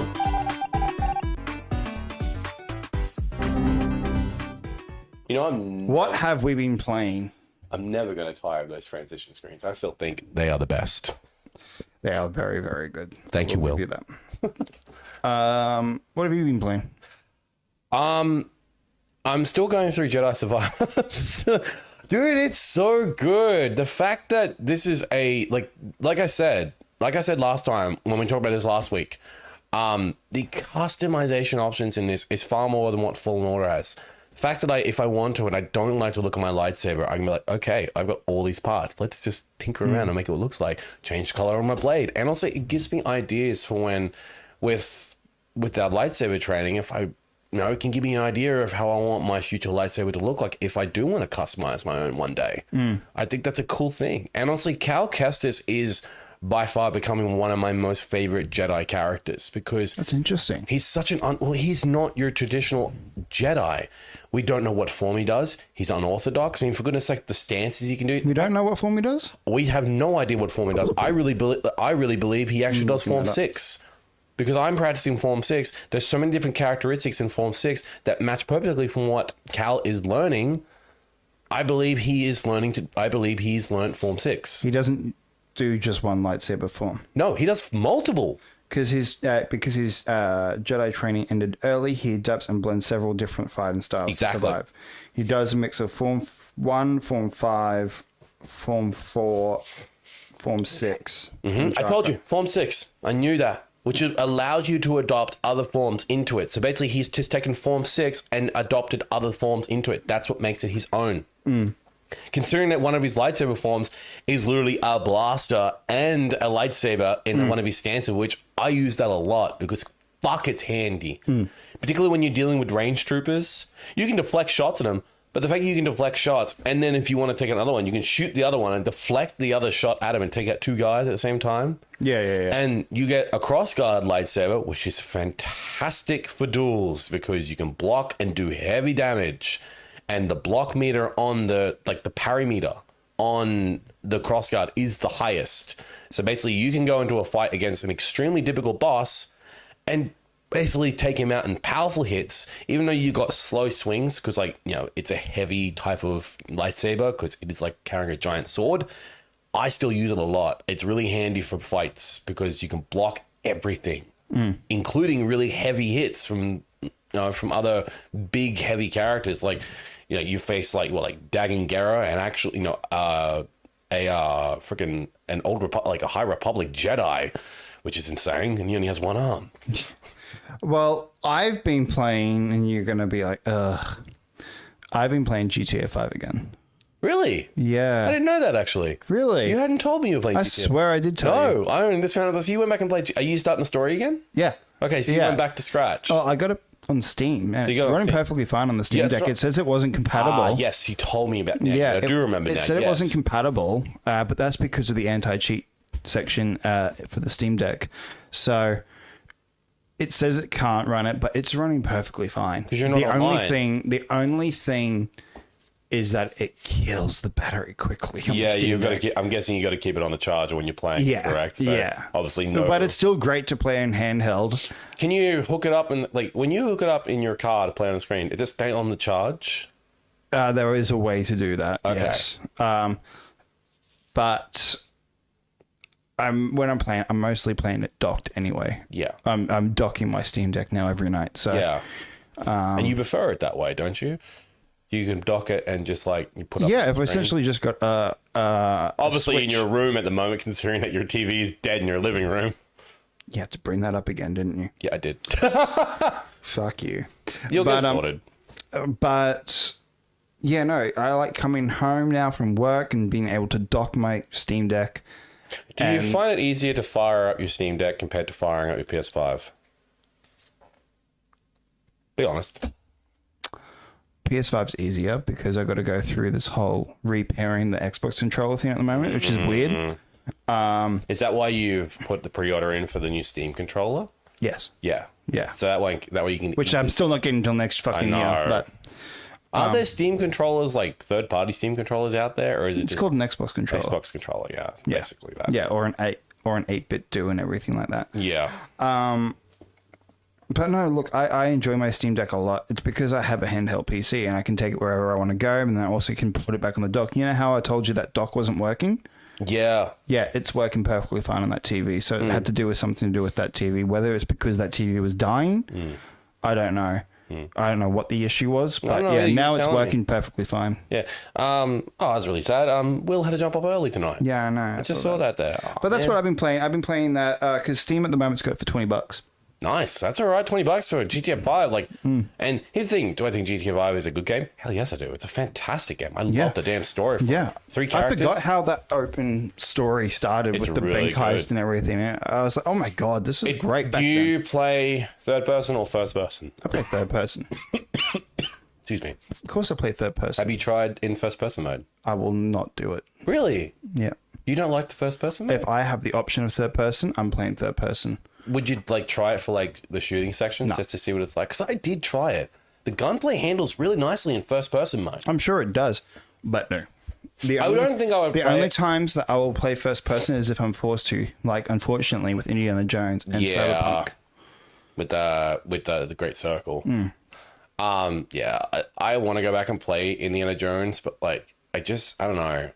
I don't think it's for me personally. And I love indie, but like I'd rather play the PS2 game, the Tomb of the Emperor. The Emperor's Tomb. The Emperor's Tomb, that's it. Indiana Jones and the Emperor's Tomb. I was gonna go Tomb of the Dragon Emperor. Fucking Brendan Fraser's gonna be like, hey, wrong movie.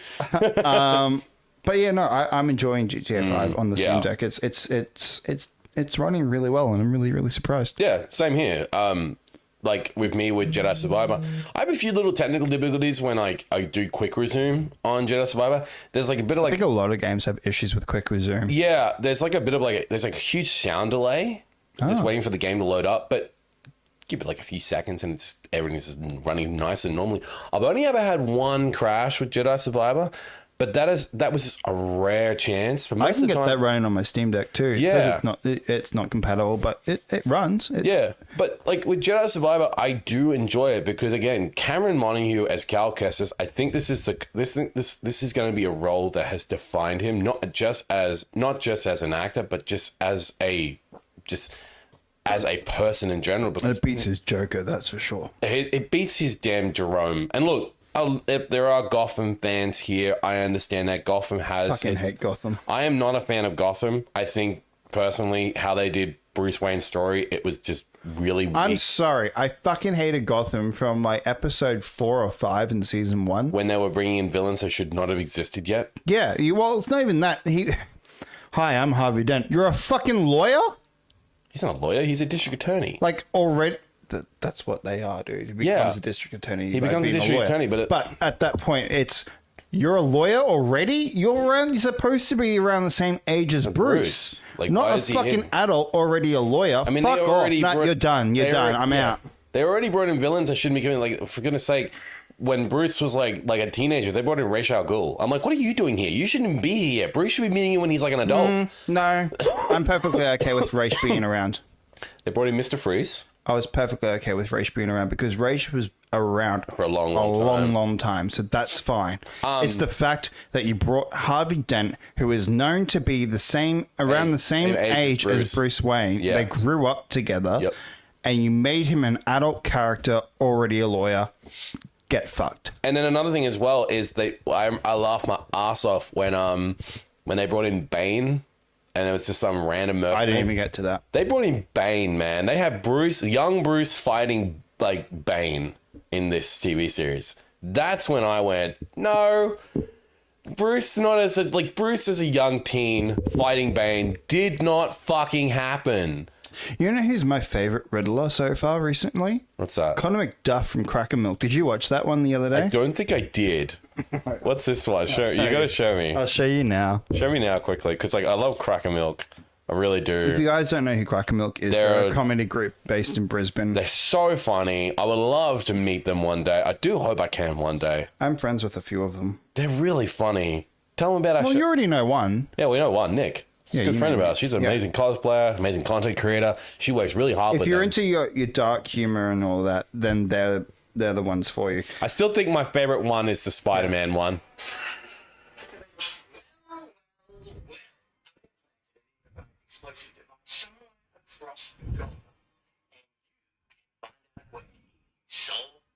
Put it up to your mic.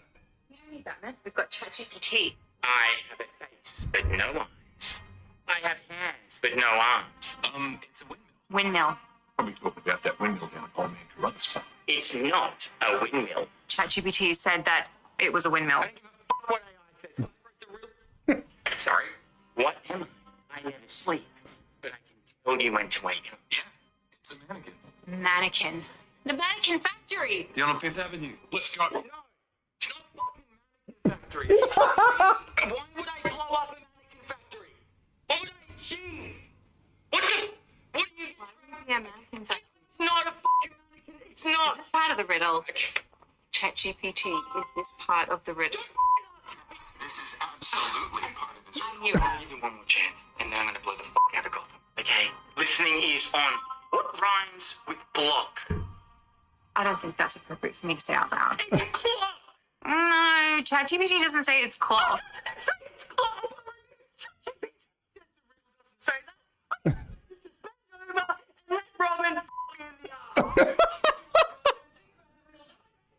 Literally not listed as one of the options. It's like it hasn't even been mentioned. You know what? I gotta go. I've got another Zoom meeting. Can you just fucking go to the clock tower, okay? Just go to the clock tower and you'll see the next riddle. It's very convoluted. It's Should we step go to one. the clock tower? Wow, it sounds like you're having a rough day. Take a deep breath and relax. It's to believe in yourself. Do you think it's at the clock tower? Or do you think it was... It's not. I've got it. Hey, ChatGPT, is this a trick? It's not a trick. It's not a trick. Mannequin Factory. No, blow up the fucking mannequins. Great. Blow up the fucking mannequins. Oh my god. The Cracker Milk literally just want to. He's by far my favorite Riddler of recent times right now. Considering that, you know, the last Riddler you had was like Paul Dano, and his Riddler was like phenomenal.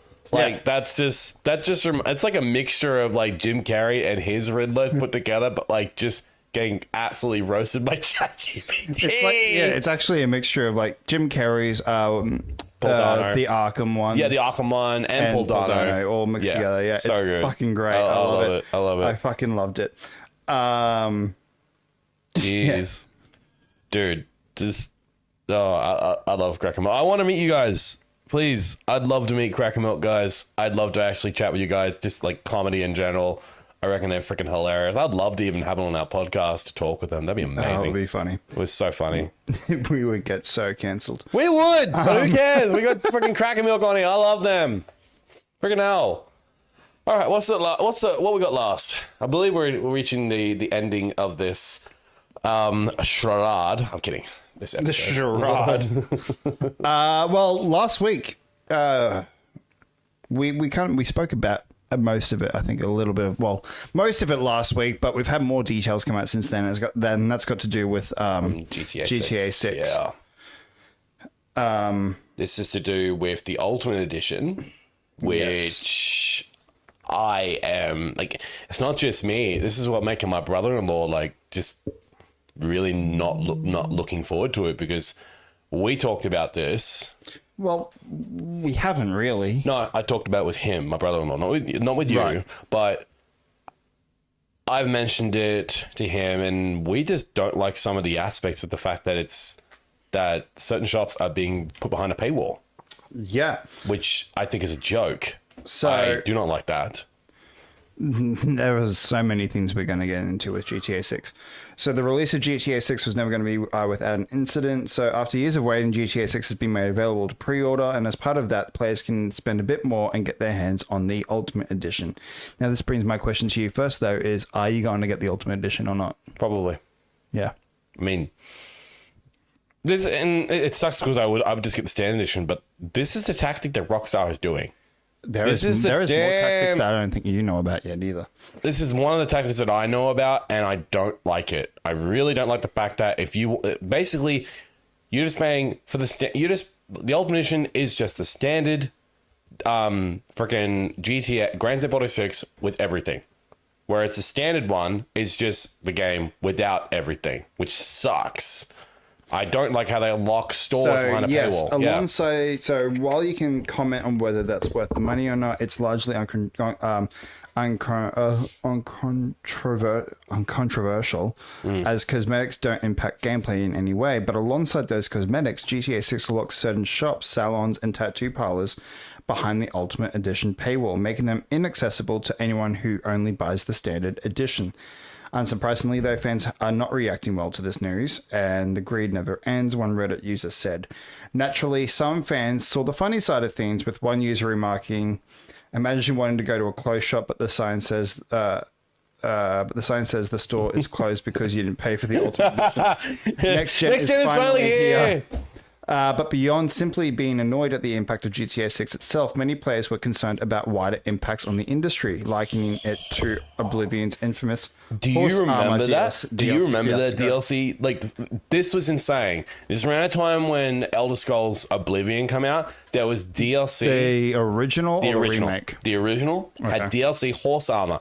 You literally had to pay extra money just to get horse armor for your fucking horse in Oblivion.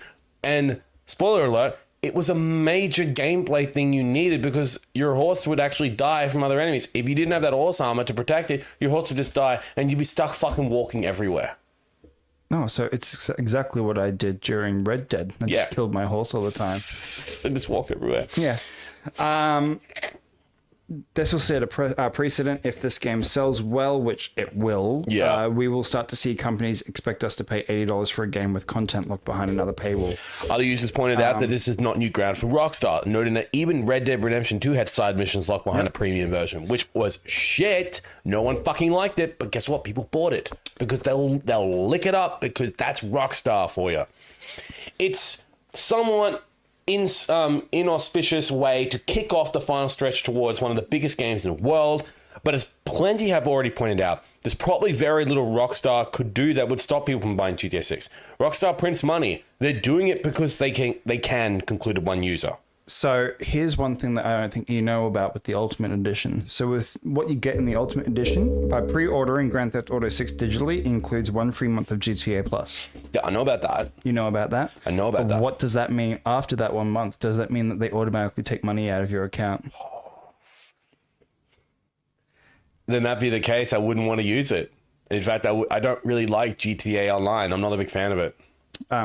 This is what surprises me and a lot of people about it, though, is because GTA 6 they've come out and said that there will be no GTA 6 online at launch. So what's the point of having this GTA Plus if we're not going to get the online? Be active. Yeah, that's what the fuck. Why have that in there? Doesn't make sense. Unless it's like early access, like you're doing like beta testing on some shit. But then why are you getting a free month of that and then expecting to pay a month later of that then? That's so fucking shady. Now, that's just theorizing that that's what's going to happen. It could not be. It could very much not be happening that once the month's up, then it's automatically getting taken out of your account if your card's linked up to your certain stores and everything like and that. Another or thing as your well, Rockstar store. No, with GTA 6 as well about this. And another thing that really... Actually, here we go. How the pre-order bonus works. It will. So digital only. The free month is included with digital pre-orders. Only physical pre-orders do not qualify. The redemption window, you have until March 31st, 2027 to claim your free month. Okay. So the auto renew caution. So after the free month ends, the subscription will automatically charge your account. How much? You can cancel the auto renewal immediately in your console subscription settings and still keep your free month. Good. When to claim, since GTA 6 launches on November 19th, 2026, many community users suggest waiting to activate your free month until closer to launch or until GTA 6's online mode releases, rather than wasting the free time on older GTA 5 content. I agree. I think more than anything, it's just... What is GTA Plus? Do you know what GTA Plus is? What the fuck is it? Is it the... So GTA Plus is a paid membership primarily built for GTA Online. Subscribers receive a monthly allowance, a set amount of in-game cash, like GTA $500,000 deposited directly in your in-game bank account. So basically like a quarter of it, like, $500,000 into your account, right? Exclusive discounts to cheaper properties, special vehicles, and unique clothing. The Vinewood Club, access to member-only Jesus, I fucking heard that. I needed that. Amenities like massive car garages and test drives and classic games, access to the GTA games library, which allows you to play older Rockstar titles on your console. So basically, this allows you... That I didn't know about. That I didn't know about. Now I kind of want to try it out. But hang on. You can already buy those older titles. Why would I need GTA Plus when I could just go out and just buy the older titles? Well, if it's cheaper... It depends on how much even GTA Plus is going to be. Well, GTA Plus has been out for a while now. I know, but it's showing up now on my Steam Deck of GTA 5. I don't like this. I really don't. I'm not liking... $12 a month. Still, I would just go buy the game. Instead of paying a monthly subscription, again, it falls under this... Again, it's... So the games library access Rockstar's titles such as you can play Bully. But you can already buy Bully on the Microsoft Store already. You can? Yeah. Oh. Dude, I own it. I bought it. LA Noire and the original Red Dead. Which all are on the Microsoft Store. You can just buy them. They already have deals. I didn't know that Bully was still out. I thought they stopped putting... It's called Bully now. It's not called Canis Carnum Edit. Why did they change it? I think that because just the hype for it and everything, they just changed it back to Bully, as it should be called. And I love Bully. It's a fucking phenomenal game. It should have made more money, but because of the name of it, how this anti-bullying companies came after them, basically the government came after them, they had to change the name to Canis Carnum Edit. Oh, I didn't know that. Hate. Yeah, look, that part, I'm like... I'm a little bit sus on this. This is what's making... And thing is, though... I mean, you have the option to use it or not, so if not, it's there. What are you really wasting at the end of the day? And it's the thing, you can use it, and then when it gets close to the end, you can just cancel it. Just cancel. I'm the still renewal. gonna get the ultimate. I will. I'm gonna wait. As awful as it is, but I'm going to. Look, if I'm being frank, I'm probably going to wait until a sale, like a Christmas sale, Boxing Day sales, and probably get it cheaper at JB Hi-Fi. You can, but also, what you can do is you can get the cheaper version, Yeah, and just get the DLC a little later. and then you can get the $40 extra later on. So for now, right? Say you get paid. You know, you say you get paid tomorrow, right? Tomorrow you can go and buy that $100 version of it. I could, but I can't at the same time. Hear me out. Hypothetically. I know this is hypothetically. Say tomorrow you get paid, you put down the $100 in that. In like a month or two's time, when a bit more money comes in your way, you can then put in that extra $40. Yep, and the you can get upgrade. the upgrade of it. The upgrade, yeah. And that's fine. But did you know about this though? Another thing, excuse me. Another thing as well, it's the fact that I have not seen gameplay from GTA 6. I know you sent me something on TikTok, but I don't believe that's real gameplay. I don't know. It looked pretty freaking good. No, a lot of the comments in that were saying this is AI. It has to be AI. It doesn't. It has to be AI. It doesn't mean that it is. I know, but it just didn't look real to me. Remember, we did get a lot of leakage. We did, but I don't believe that this is legitimate. I think more than anything that Rockstar are keeping a very tight lid. I mean, good to say, they're literally not even allowing disc sales now. That's not happening. We'll get to that. Yes. I don't believe that was real gameplay. I just didn't feel real to me. The fact that it's live and that the guy was like, whoever was playing it, he was playing it, but it kept changing scenes. I do not like that personally. I really, really don't. I'm not a big fan of that. I want to see gameplay before I even consider a purchase.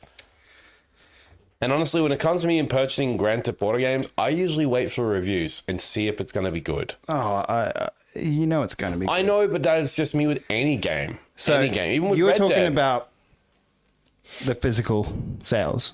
right? Yes. So we all know that the physical edition is not getting a disc version. No, it's not. Even though there were articles coming out saying that there will be later on. not. That's not true. Rockstar confirmed it. There is going to be no disc.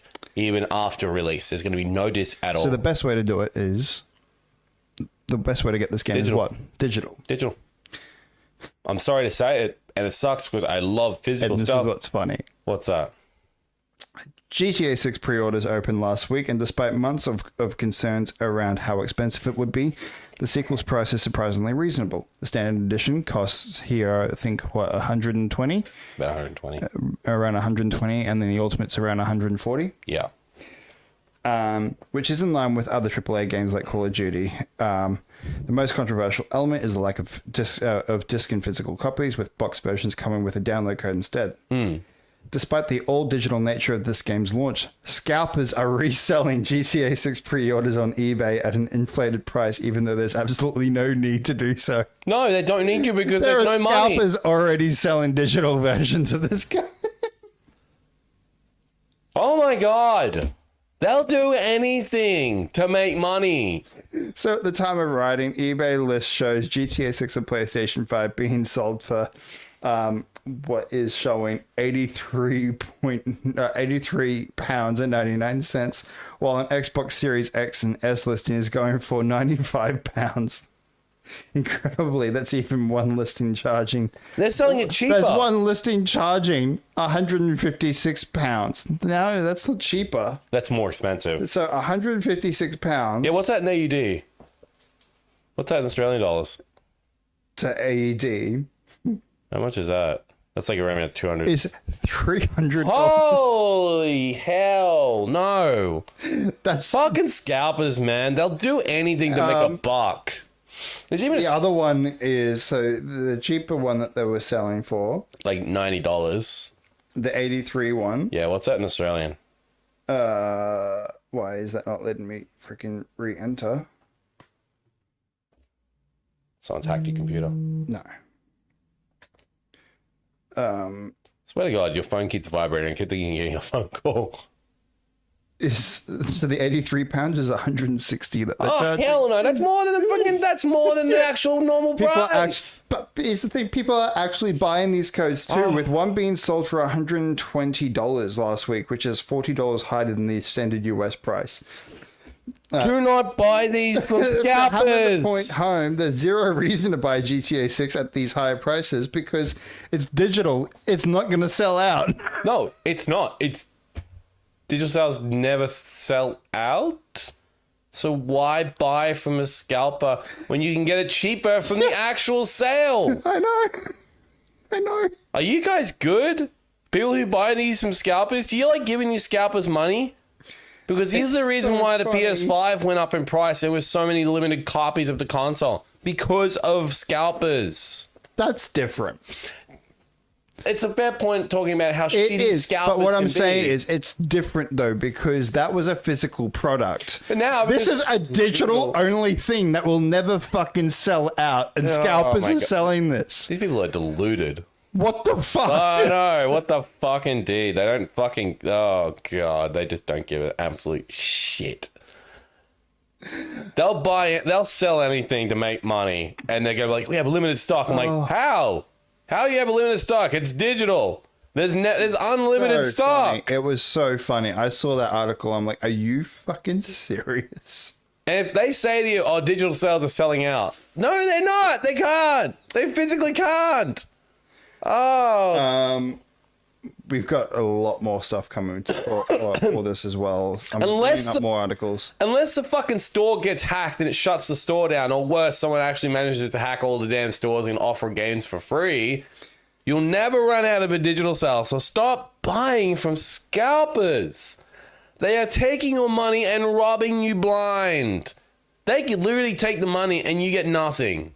They could do that to you. In fact, it's happened before. They did it with the PS5 stuff because, again, that was limited stock. But because with GTA 6 being not just being a straight up digital game, you're not going to run out. Just buy from the damn store and don't buy from these shitty ass scalpers. All right. So we were mentioning before about the whole disc Yes, stuff, right? we mentioned that.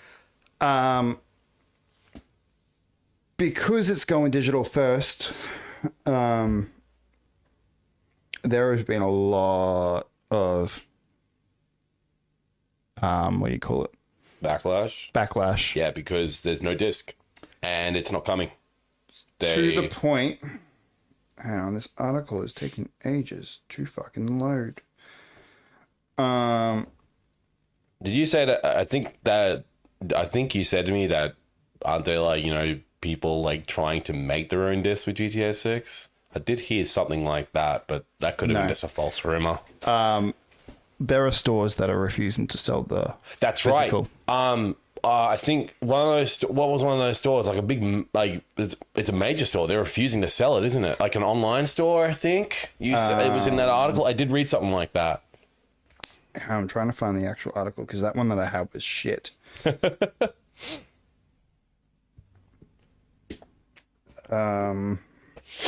Multiple retailers are refusing to sell GTA 6 physical edition copies. A handful of stores have announced they won't carry GTA 6 after Rockstar announced it won't have a disc in their box. Is GameStop one of them? Where are the stores? Yeah. Lootbox Gaming, for example, made the announcement in a post on X, assuming information about it being a code in the box is true, will not be supporting the release of GTA 6. Shit. If a product can't honor the people who pay their hard-earned money to purchase it, then we have no business trying to sell it to our customers, whom we value above anything else. Oh my god. Video Games Plus also confirmed it will not be selling GTA 6 due to the physical disc situation. Based on the information currently available, the physical release of GTA 6 for the PlayStation 5 and Xbox Series X is expected to be a code-in-the-box product. As a result, Video Games Plus will not be offering it for sale under our current company policy.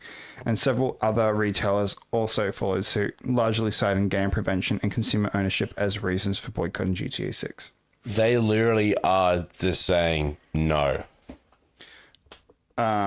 Hey, which is just absolutely crazy. that's great. Hey, Alyssa, thanks for joining. Hello, beautiful. You just got back from karate. Did you kick some ass? Congratulations again on your orange belt. Oh hell yeah! Well, friggin' we got an orange belt in here. Jeez, what's after orange? What's the next color after I orange? don't know, but Damon, fighter of the night, man. But straight up, Champion of the sun. GTA 6. You're a master of karate and friendship for everyone. Damon. What's that from? It's Always Sunny.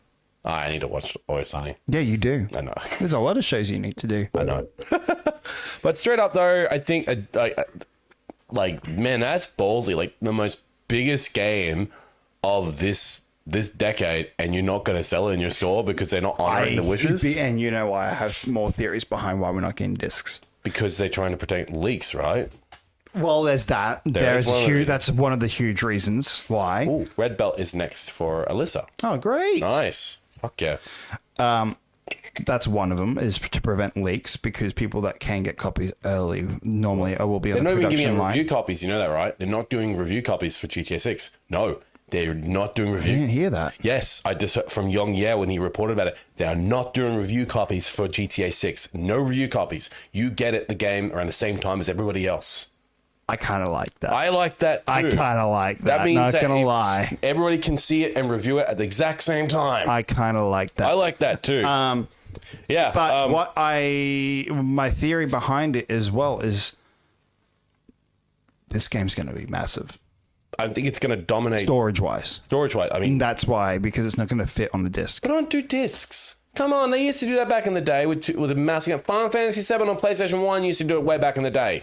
You could put it on 2 fucking discs. You It is could put not it on impossible. 2 discs, but when we were doing 2 discs, one was an installation disc and one was the play disc. I think that this is going to be way more in storage than it's going to be able to fit on Fuck any it, discs. do 4 discs then. Make more money. No one wants that. I would fucking want that. No I one know will people want who that. would. I don't think so. Who will, in today's day and age, will want to get up and change the disc when going into a new location? I certainly wouldn't. It's still a fucking disc though. I get that. I would still look. That's my opinion.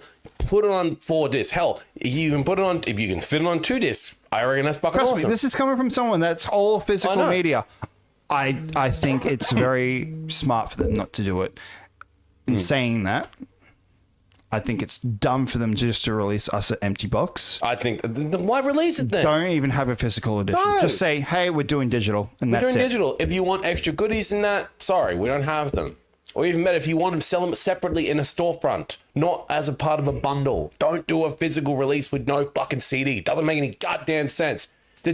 What, when you get the game, you're just going to open up and there's going to be an empty disc tray in there? Are they going to have to redesign the cases for them? No, because it's going to be the same PS4, not PS4, PS5 and Xbox 360. Oh my God. Where's my brain today? Xbox Series X cases with the empty disc tray with a little code, just a sticker there.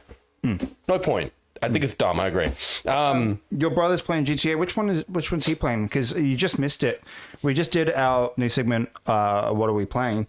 And I'm replaying GTA 5 at the moment on the Steam Deck. So And I'm playing. I'm not playing GTA at all. I'm playing a Star Wars game. yeah, But no, actually, the third one will always be my favorite GTA. Oh, GTA 3. Did you ever play GTA 3? Yeah. Yeah. What's okay? Out of all the Grand Theft Autos, what's your favorite?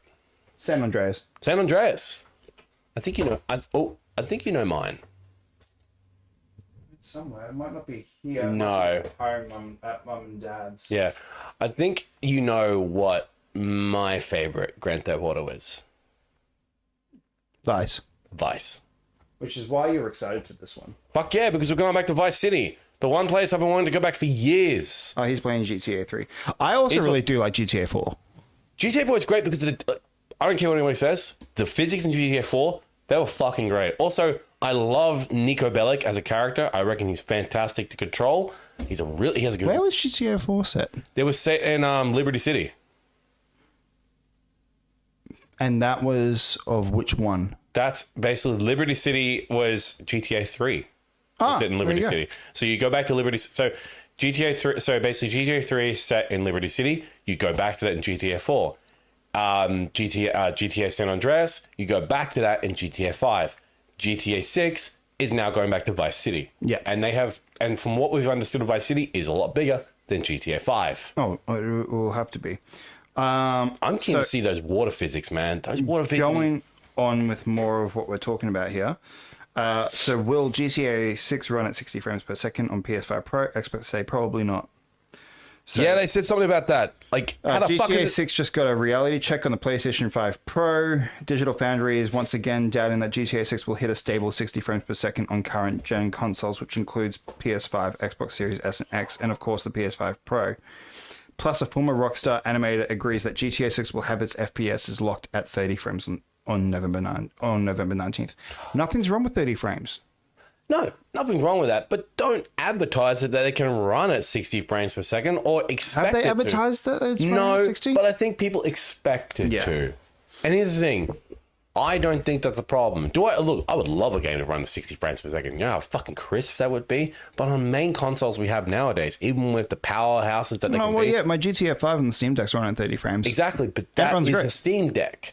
I'm more comparing to more like mainline market PlayStation 5 or Xbox Series X. I know they're not going to run at 60 frames per second. Even the Pro can't do it because, again, it depends on the damn game. If it's an absolute beast of a game like Grand Theft Auto 6 will be, of course, it's not going to run a fucking 60 frames per second. You want 60 frames per second on GTA 6? Get it on PC. But then again, though, you're going to need an absolute monster of a PC to run this damn game. Well, that's when it's... That's why it's been delayed. That's whenever it's coming. Yeah. We'll get into other things that have been rumored recently about a release for GTA 6 as well. Like, so before we get that, I need to ask you as well. After hearing all this stuff, does that make you doubt about GTA 6? I've always had better doubts of GTA 6 not meeting people's expectations, but I don't know. Rockstar hasn't had a bad release. No, I still think their best game is Red Dead Redemption 2. Oh, I agree. The best cowboy simulator ever made, in my personal opinion. Yeah. The fact of physics, there are so many physics in that game that we are still discovering physics in that game almost a decade after it came out. It says here, Digital Foundry's William Judd put it bluntly, noting the level of detail seems extremely difficult to scale down in a way that would allow a 60 FPS mode. In other words, you cannot just turn down a few settings to double the frame rate because the bottleneck is the simulation itself. I mean, backing this up is Mike York, a former Rockstar animator who worked on GTA 5 and Red Dead 2. He expects Rockstar to prioritize a locked 30 FPS on consoles at launch for stability and visual fidelity, and doubts that 60 FPS is achievable with major compromises.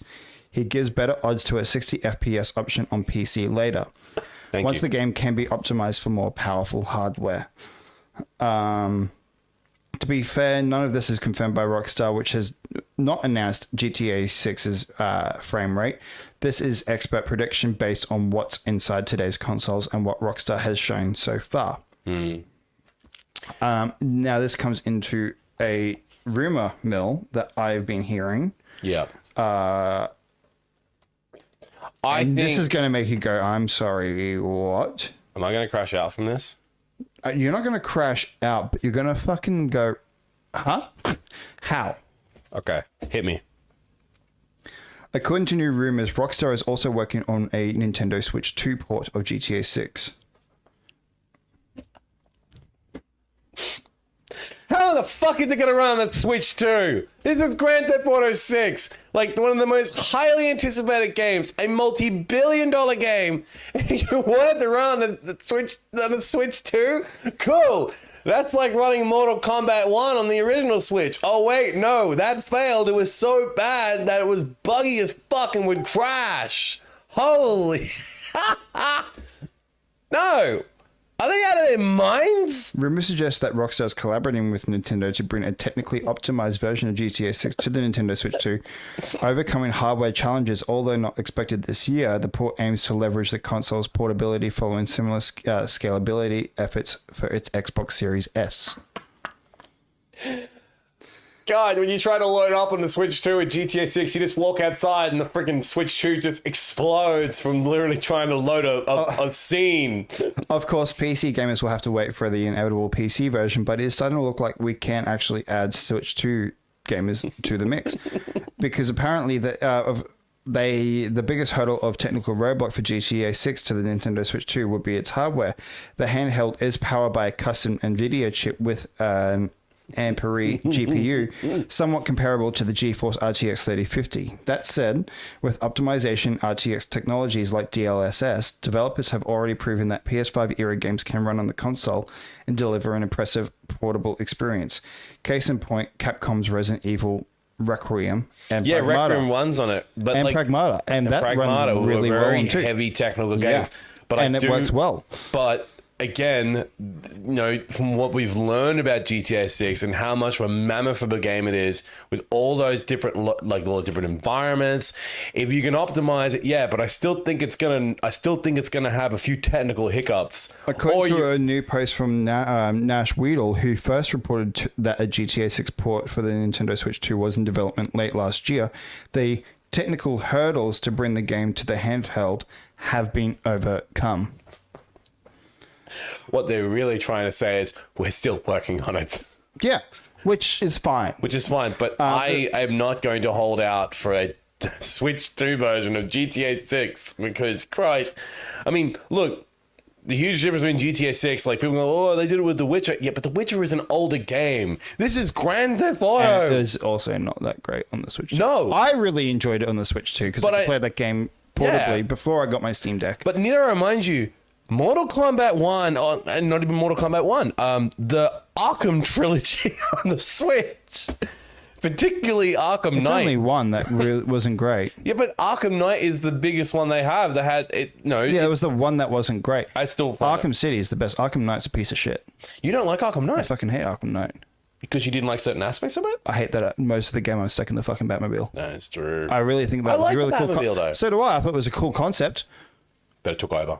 But it took over. It's like, yeah, look, we got the Batmobile finally. Yeah, you can use it now. And they're going to be using it all game. And there are some people who are from a... there are some people that might not agree with me, but I really didn't like the Arkham Knight. I didn't like how it was Jason Todd. I prefer... Spoiler, Jesus. Oh, the game came out years ago. Get over it. I prefer Origins, honestly. Yeah, same. I like Origins. I even love the Batsuit in Origins more than I like the one Arkham Honestly, Knight. I want a port of that onto the Switch too. Yeah. Anyway, the same post as the Nintendo Switch 2 specialists were brought in to work on the port at Rockstar, but it won't be ready this year. In a follow-up post, Nash Weedle also says they've heard that that Nintendo is working with Rockstar and publisher Take-Two to try and make GTA 6 on the handheld a reality. Rockstar is already working on a cut-down version of the game visually for the Xbox Series S, so scalability is already baked into the engine. If GTA 6 were to make its way to the Switch 2, it would no doubt be an impressive technical achievement and a massive success. Would be. Thanks to the console's portable nature. Just thinking about playing GTA 6 on a plane or while commuting is enough to get excited. I still remember... Do you remember seeing... I still am going to be... I'm still going to hold my doubts because... until I see it running properly on a Switch 2, it's optimized. There's no hiccups. There's no delays. And like, there's not that many bugs. I'll give it a shot. But again, I remember the other games. You say that, but there's always the chance of bugs in games. I know. I'm not saying that. I know. I'm saying if there's not many bugs. And there's not many, there's a ton of bugs, it glitches to all hell, and it can't run properly, then sure, I'll be like, don't get this. Nintendo's normally pretty good with their games that are coming out onto their console with not Some having of them bugs. haven't been. You've got that GTA trilogy that didn't do great. But that wasn't just a failure on the Switch front. That was a failure on Rockstar. all of it. Yeah. That's why I always am like so sus around Rockstar, because I think back to the Grand Theft Auto HD trilogy. I wouldn't say that's why you're always so sus on them. I just am... Because they had one failure means that you're going to be sus on them forever? No, but I've been sussing them for a while with some of their practices as well, particularly when it comes to some of their DLCs they've been unveiled. I don't like some of their online aspects. I don't like how they treated Red Dead Redemption 2 online, Red Dead Online. Yeah, I agree. I didn't like that. I loved Red Dead Online. So did I. I really liked the concept. I played a bit of it and I really had a lot of fun. You know what killed Red Dead Online? I was actually having this conversation with my old neighbor the other day. what really fucking killed Red Dead Online was the GTA community. Yeah, exactly. Coming in and just fucking everybody up, and just They came into that the GTA community came into the Red Dead community thinking that they could do the exact same thing that they can on GTA. Completely fucking different game. Yeah, completely different. So different. You do not treat it that way. There was a night that a friend of mine, my neighbor and I, we jumped on, and we just got fucking abolished by this group. Yeah, because they just come in and start shooting everybody. Yeah, they started shooting everyone, and like we spawned, we got shot dead, and as soon as we respawned, we were shot dead immediately as well. And you barely could put And we're like, what the fuck, man? We couldn't even get the fuck out of there. No, because they kept coming They just back. kept shooting us. Or just wait around the respawn spot. Yeah, they did. We could not get out of that area. They even brought in like rules to that. You're not allowed to like camp around respawn spots, but they would just ignore them and just like do it anyway because fuck you. We can do what we want. Yeah, And that's why I miss don't like Red Dead GTA. Online. I don't like GTA Online. I really don't. Look, after that, me and my neighbor, we started doing some GTA Online stuff, and we had a bit of fun doing some bank heists and that. But yeah, You need solid fucking connections to I was get like, into GTA Online. oh, it's not even that. It's for me, it was like, yeah, this is why I don't play online games. Like, just in general, I don't like this aspect. I don't like online gaming. I don't like playing online games unless I play with friends and I'm just solo. It's just them. Like, again, Helldivers, for example, playing Helldivers. That's different. Yeah, we need to get back into Helldivers. We do. Anyway, what's this? What was this section? Oh, yes. GTA 6 dominates PlayStation stores worldwide as well. So Rockstar Games' new title. According to Reset Era, forum users who analyze PlayStation store ratings in all countries where Sony's digital store is available, GTA 6 ranks the first amongst the best-selling games. In fact, GTA 6 has become the most popular game by pre-orders in the PlayStation Store. It surpasses EA Sports, FC 26, eFootball, and Fortnite, which have remained amongst the most sought-after projects in the Sony stores for years. I will say this as well. I also heard rumblings about GTA 6 and how like PlayStation is absolutely just marketing the hell out of saying, it's better to play. It is when you open up the PlayStation now, it has a whole GTA 6 it's thing. literally saying it's better to play GTA 6 on PlayStation 5. And it is. Yeah, but They have worked very closely with Rockstar. yeah, because of to make it the best version of it. the haptic feedback controller. Which again, look, I have played it, and it is amazing. You haven't played it. No, using the haptic feedback controller. Oh, right, in general. I have used it before, and I reckon it's great. Like it worked really good with like any other like games that we're using. Like for example, like I remember playing on. Well, while we're at it, yeah, I've got it right here. So Yeah. GTA 6 plays best on PS5, says Rockstar, while Xbox disputes its claims that PlayStation is selling more on pre-orders. So this is actually both of what I wanted to talk about. So GTA 6 marketing seems to favor PlayStation players so far. In fact, developer Rockstar Games has endorsed the PS5 version of the game. Of course. In an official blog post, Sony highlights support for exclusive features such as haptic feedback and the adaptive triggers on DualSense, Tempest 3D audio, so for the headphones, for more immersive sound, and near instant load times on the PS5's SSD. So the load times will be much more faster compared to the Xbox Series X. Yeah. I The still am gonna get a bit lopsided of marketing Series X. may also be influencing pre-order sales or vice versa. According to outlets such as IGN and Mashable, data from the affiliate program show a stark split between PS5 and Xbox Series X and S pre-orders. IGN claims PlayStation sales are outperforming Xbox by a rate of 8-1 in response. So wait, PlayStation's outperforming Xbox. Yep. And In Xbox pre-sales. is literally getting more and more sales. Huh? Is PlayStation PlayStation's getting more sales. PlayStation's getting more sales now? 8-1. 8-1. Damn. Yeah. Sorry, I got a bit confused about that. Yeah. In response, Microsoft and Xbox have spoken out to downplay the early results.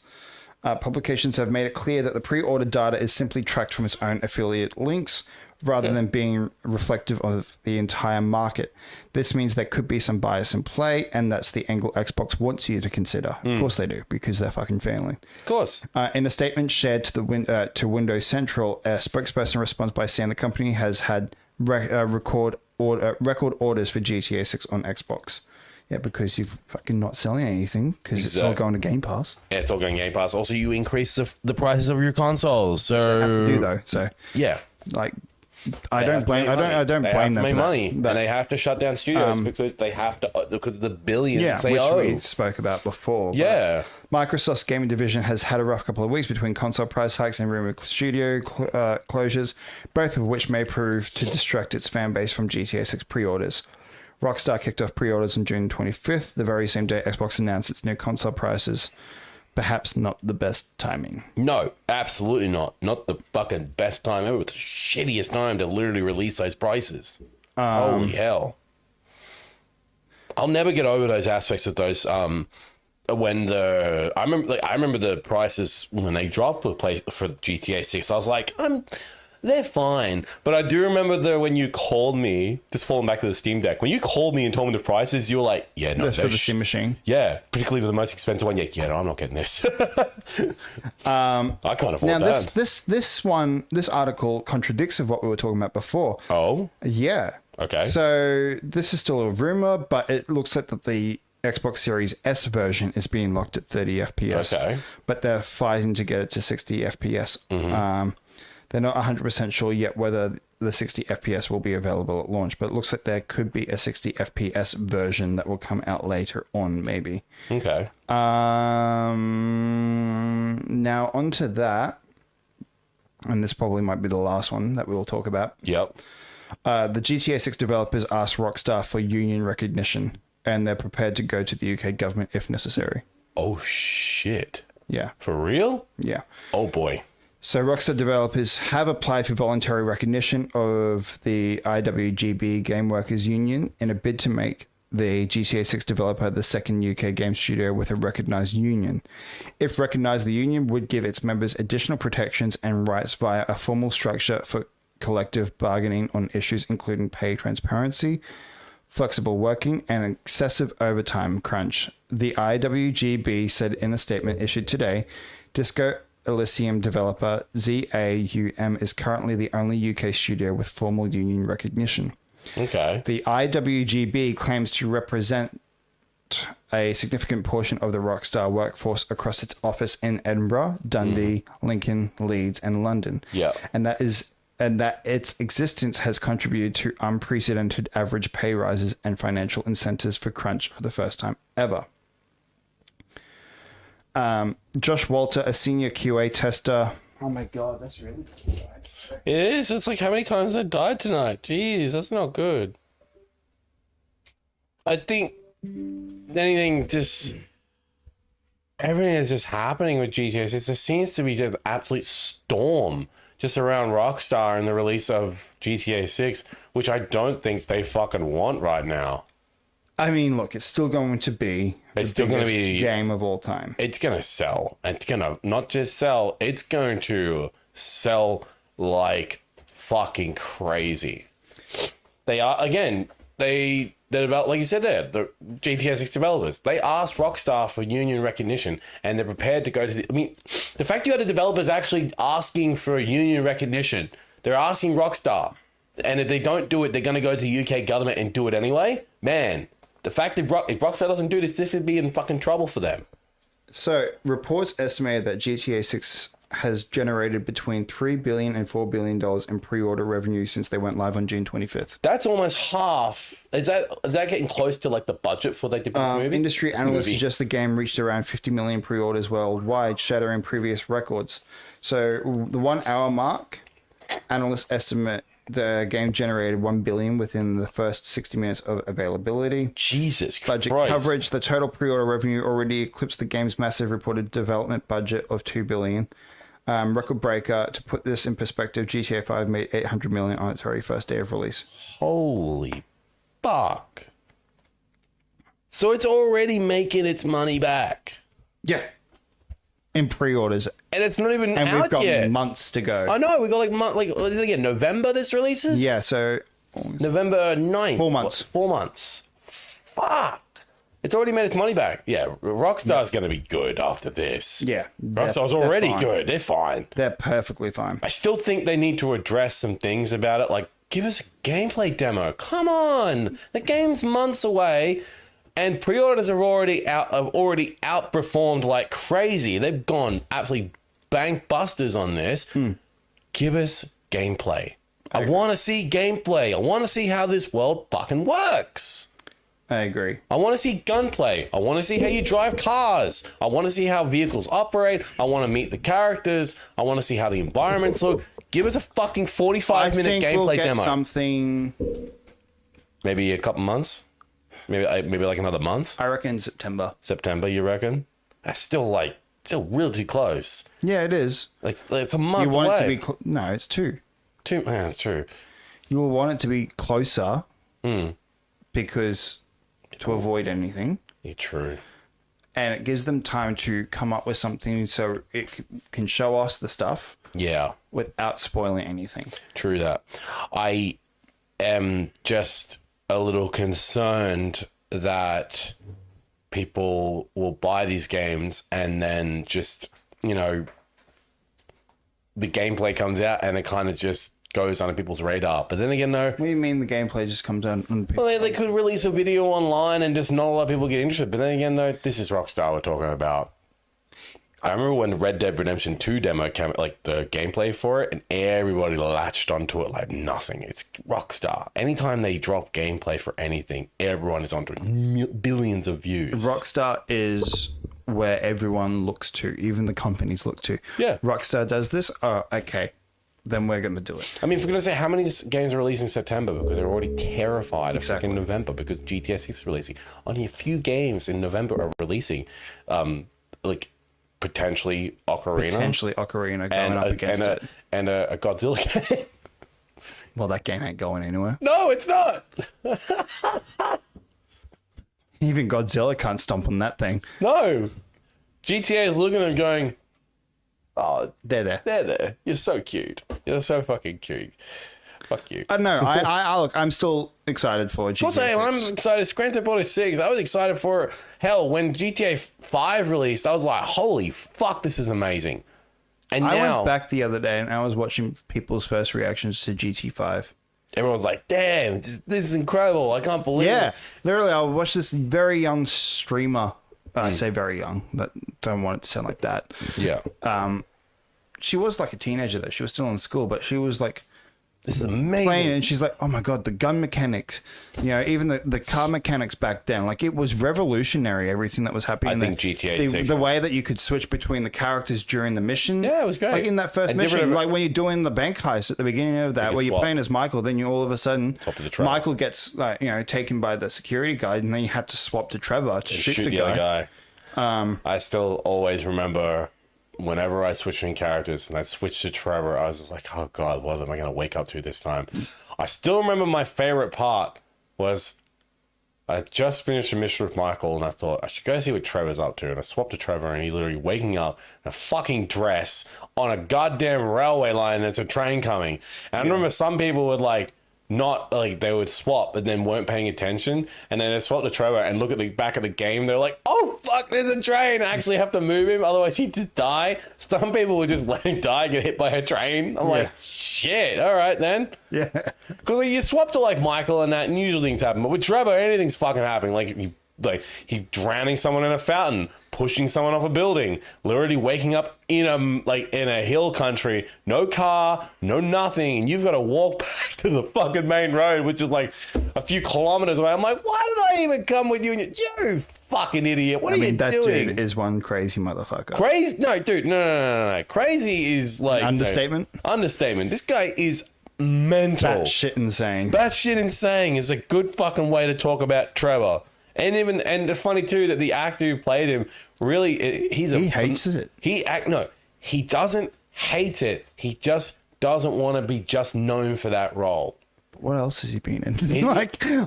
Walking Dead, Breaking Bad. I know, but He's a he's great more actor. iconic as Trevor. He's starting to embrace it a bit more now with the other two guys. A that are in. little bit. Do you reckon we could see more of Trevor? No. You reckon you reckon he's a GTR 5 only character? Well, we've had our time with him. We've had how many fucking years with them? Good lord. Don't get me started. I don't How many need- years? I No, don't we had way need- too many goddamn I times don't with need him. any of them to come in. You know who I do want to come in though? What? You want Tommy Vassetti to I come in? want Tommy Vassetti to show up. Well, I don't know if they can because again, Vice City took place in like the fucking 80s. And if this is modern day Vice City, then Christ, the guy who played Tommy Vercetti would be very fucking old. Well, how old was Tommy Vercetti in Vice City? That is true. How old was he? He was 35. 35. So maybe 60. 60. Yeah, it could be. I mean, there are some DLC things like you can get some like Vice City clothes. You can get like that palm shirt. They do tease it. They do tease the Vercetti stuff, and I'm like, give me Tommy. Although obviously you'd have to have a different voice actor because the voice actor for Tommy Vercetti is not with us anymore. Do you know who the voice actor was? Who was it again? He's from Goodfellas. One of the main actors from Goodfellas. I don't know. I've forgotten the damn name, but he's an Academy Award-winning actor. He's got a few Oscars as well.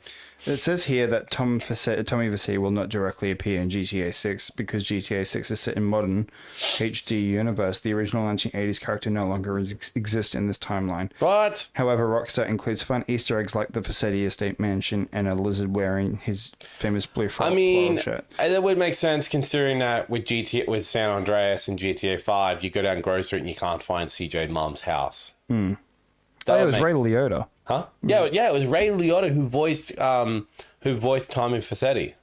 Yeah, you couldn't bring him back. No, well, he's kind of dead. AI, baby.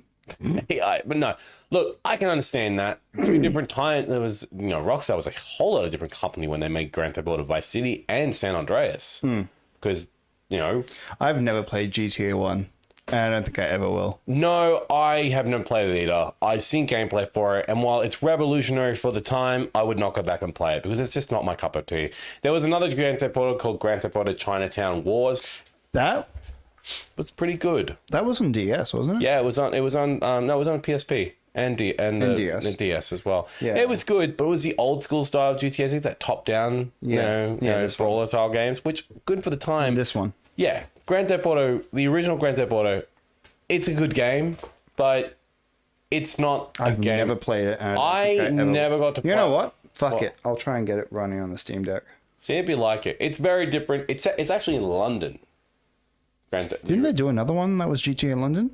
No. Yes, I think there was. No, not as far as I'm aware. I think there was. I think it was in lines with the Chinatown. I don't think they've ever gone back to London. They had the aspects of it, but they never went back to London. No, not as far as I'm aware.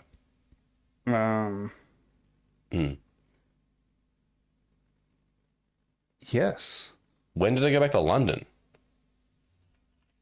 And It's a mission pack. London 1969 is an expansion pack for the 1997 Grand Theft Auto, developed by Rockstar. Which Grand Theft Auto? The original? Yes. A DLC for it? What? An expansion pack. Interesting. I didn't The realize expansion that. pack was met with mixed reviews. It won the 1999 BAFTA Interactive Entertainment Award in the sound category. Because I started Grand Theft Auto with 3. It was released for PC in 1999. Ah, so it's PC stuff. See, the only Grand Theft Auto I really got into was actually GTA 3 when it came out. Because I never heard of Grand Theft Auto 1 I think and 2. mine was 3. Yeah. Then I got Vice. Then I got San Andreas. Same with me. I got 3, then Vice, then I got San Andreas. In fact, I remember having a physical copy of San Andreas decades ago on PS3. I actually... I had a pirated version of GTA San Andreas first. But San Because Andreas... it got passed around at school. Yeah, San Andreas... It was so... Like, that game was able to fit on a USB. Yeah, I remember. Back then. Yeah, back then. And so all of us just shared it around at school. I remember and we actually just plugged it in during school when we had access to the school computers at the time. Did that. There was a played time it on there. There was actually a time where a bunch of games had like a USB, and I'd like literally be like, "Hey, can I?" Halo? Do you remember getting Halo on the USB? Yes, I do remember that. And then we all like teamed it up with like the LAN stuff at school. Oh, and we'd it's so play cool. it. Back then we did the multiplayer. We had computer science class, and when we finished our work, we like at the end we had like an hour before we finished. I'd load up Halo or GTA. We'd load up either GTA or we'd load up like Halo and do like 4v4, like split screen. Yeah, it was mostly Halo because could you imagine us getting... We had it on a projector in there. Oh, did you? That's great. Our teacher was like, we finished up, you've done all your work and that, you can come play some games now. So we'd load up Halo on the computer, get the split screen, and you'd have like we'd have on the projector, but you can still play it on the keyboard, and we'd have versus match. And we'd like do like team deathmatch or Yeah, that's exactly what we were Slayer. doing. Slayer was a big one for us. We also had on our on the USB, we had two other things that were running on there. We had One School, Yeah, which is what the teachers used so they could monitor what we were doing on our computers. But we had the teacher version on the USB, so we could actually make the teacher's PC shut down. I didn't have that. Yeah. That's actually a thing. Yeah, it was a thing. Yeah, it was a Oh, thing. I didn't realize so that. we were able to fuck up the teacher's computer, but then we also had a second screen application. So we would have the game running, but as soon as we saw the teacher go past, we just hit a key and would switch to a different desktop where it would look like we're doing our work. I didn't even realize this. Yeah. Oh my god. No, Yeah, I didn't have that. We were pretty clued on. We had two screens. So what we would do is we'd have what I would do is I'd have a bunch of windows open, and we have we don't have sound now. We got given headphones because like we were allowed to like listen to music, and we just plug it in and have like run like YouTube in the background. See, I remember back in the day, like having to. It was better during winter, but like you would get your headphones and you put it up through like your hand. So you put it up through your shirt and then out this way with the headphone. Yeah. So then you could just like rest your head here because you weren't allowed to have headphones on, and so we would just rest listen our to it, yeah rest we would your rest head. our head here and be able to listen to the music. We were just allowed Oh, to the because good like old teachers days. just, like because like they didn't really want to argue with us about it, so like they just let us and we're listening to music. But a lot of them, what would do is they'd have like YouTube open, but some would just have Grand Theft Auto loading in the background because you had headphones in. How the hell can I hear you? And like some people who want like how I would set up with GTA is I wouldn't sit up in the front in the corner because like the teacher's desk Could was see, yeah. So what we do is I'd always sit in the same row as the teacher. We made sure that we were in the row where we could look at the teacher. That's why we had the One School though. Can you not pick in it? Sorry. We would make sure that we had the IBAN, we had the One School running so we could easily show the second display to the teacher so it looked like we were I doing remember when the teacher moved his desk, like he decided, and I don't know, I'll never understood why he did it. He moved his desk to the front of the class, but I think it was a dumb decision because like he did it because he wanted to be like access to everything at the front there, and then he can just walk up along the aisle and distribute. But the stupid thing was, a lot of us are all moving up to the back there, and he was none the wiser. In fact, he never found out we were playing video games at all because we like obviously when you put headphones on old days like you could hear it like blaring. We never would have it blaring. In fact, what we would do is we'd lower the volume down on the main PC, but then when we go into the game we go into the settings and change the audio. We'd like mix around with like the radio audio and the gunshots audio so it wouldn't be able to hear as much. Well, yeah, because in the San Andreas version you could actually have there was an MP3 folder. You could put all your music onto that, and it was the radio station and just playing like your MP3s that you had on there. I remember. It was so good. Like, Good old days. Good old days. A game could literally fit on the goddamn USB. I remember the best part was, and I still laugh my ass off this. So obviously a lot of like, social media stuff, like old school, like Facebook and like Twitter and that were all banned on the computers at school. You had to go through website unblockers back then. And that was before VPNs. For PVNs. So I remember one time someone actually, I don't know who did it. They never found out who did it. Someone actually managed to get access to the school's intranet features. Yeah, that's the One School. And that's what we were doing. So that's what it is. So I never found out about that, but I just found it hilarious that someone actually managed to put in and allow you to go onto like, someone actually got Pornhub onto our school's freaking directory, and they couldn't figure out how to because what they would do is it'd get installed on there, teacher would find out and remove it. But because the person had access, they just put it back again. Yeah. That would be like hours later. And how would they do it is and the thing is that they weren't doing it in school. They were doing it outside school because what they would do, and spoiler alert from what we found out, they lived right across the street from the fucking school. Yeah. So so they go home, mess around with the school's directory, and what can the school do? They can't do anything. Yeah, exactly. They can't go over there and tell them because basically he'd be like, hey, can you call the cops? Some teacher's trying to break into my house. It was so fun. That's It was so fun funny. back in the day, fucking them up. All right. That Anyway. is, you know what? What a funny segment to end on. Jeez, man. Good Yeah, what a good times. show. Good show, man. Anyway, that's us for the night. If you want to come and check us out on all our socials, come click on these. I still got to fix those up. Yes, you do. You're on YouTube. You're on Yeah, Facebook. you're on YouTube, Facebook, and Instagram at Pixel Pop on Instagram, and we are also on TikTok. at Pixel Pop Pod at Instagram.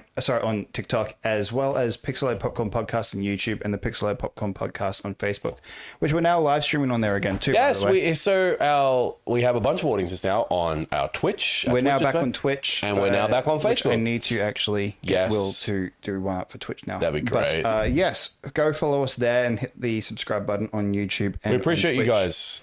Yeah, we really do. But yeah, that's us done for the week. That's done for the week. Hopefully we got better news next week. Hopefully we do. If you're sick and tired of GTA, don't worry. I don't think we have anything up next week. Hopefully. You say that it's now peak Probably GTA season, so we'll be talking a lot about GTA 6 in the coming months. Yep, pretty much. Anyway. And it's surprisingly, it was all gaming. I'll keep you updated with my There was only one movie thing. GTA 5 Yeah, there was stuff. only one movie thing for this Supergirl. Other than that, it was all gaming, hey? Yeah, mostly. Mostly. That's very much movie news. Yeah. I mean, there was I've heard some rumors about they may have cast the new Batman for DCU. I'm not believing that yet. I'm not believing that yet. It is just a rumor. Until, like I said, James Gunn fucking says something, I'm gonna wait. Yeah. All right. Well, until next week, my name's Matt. And my name is Tyler. Until then, guys, bye-bye. Bye, guys.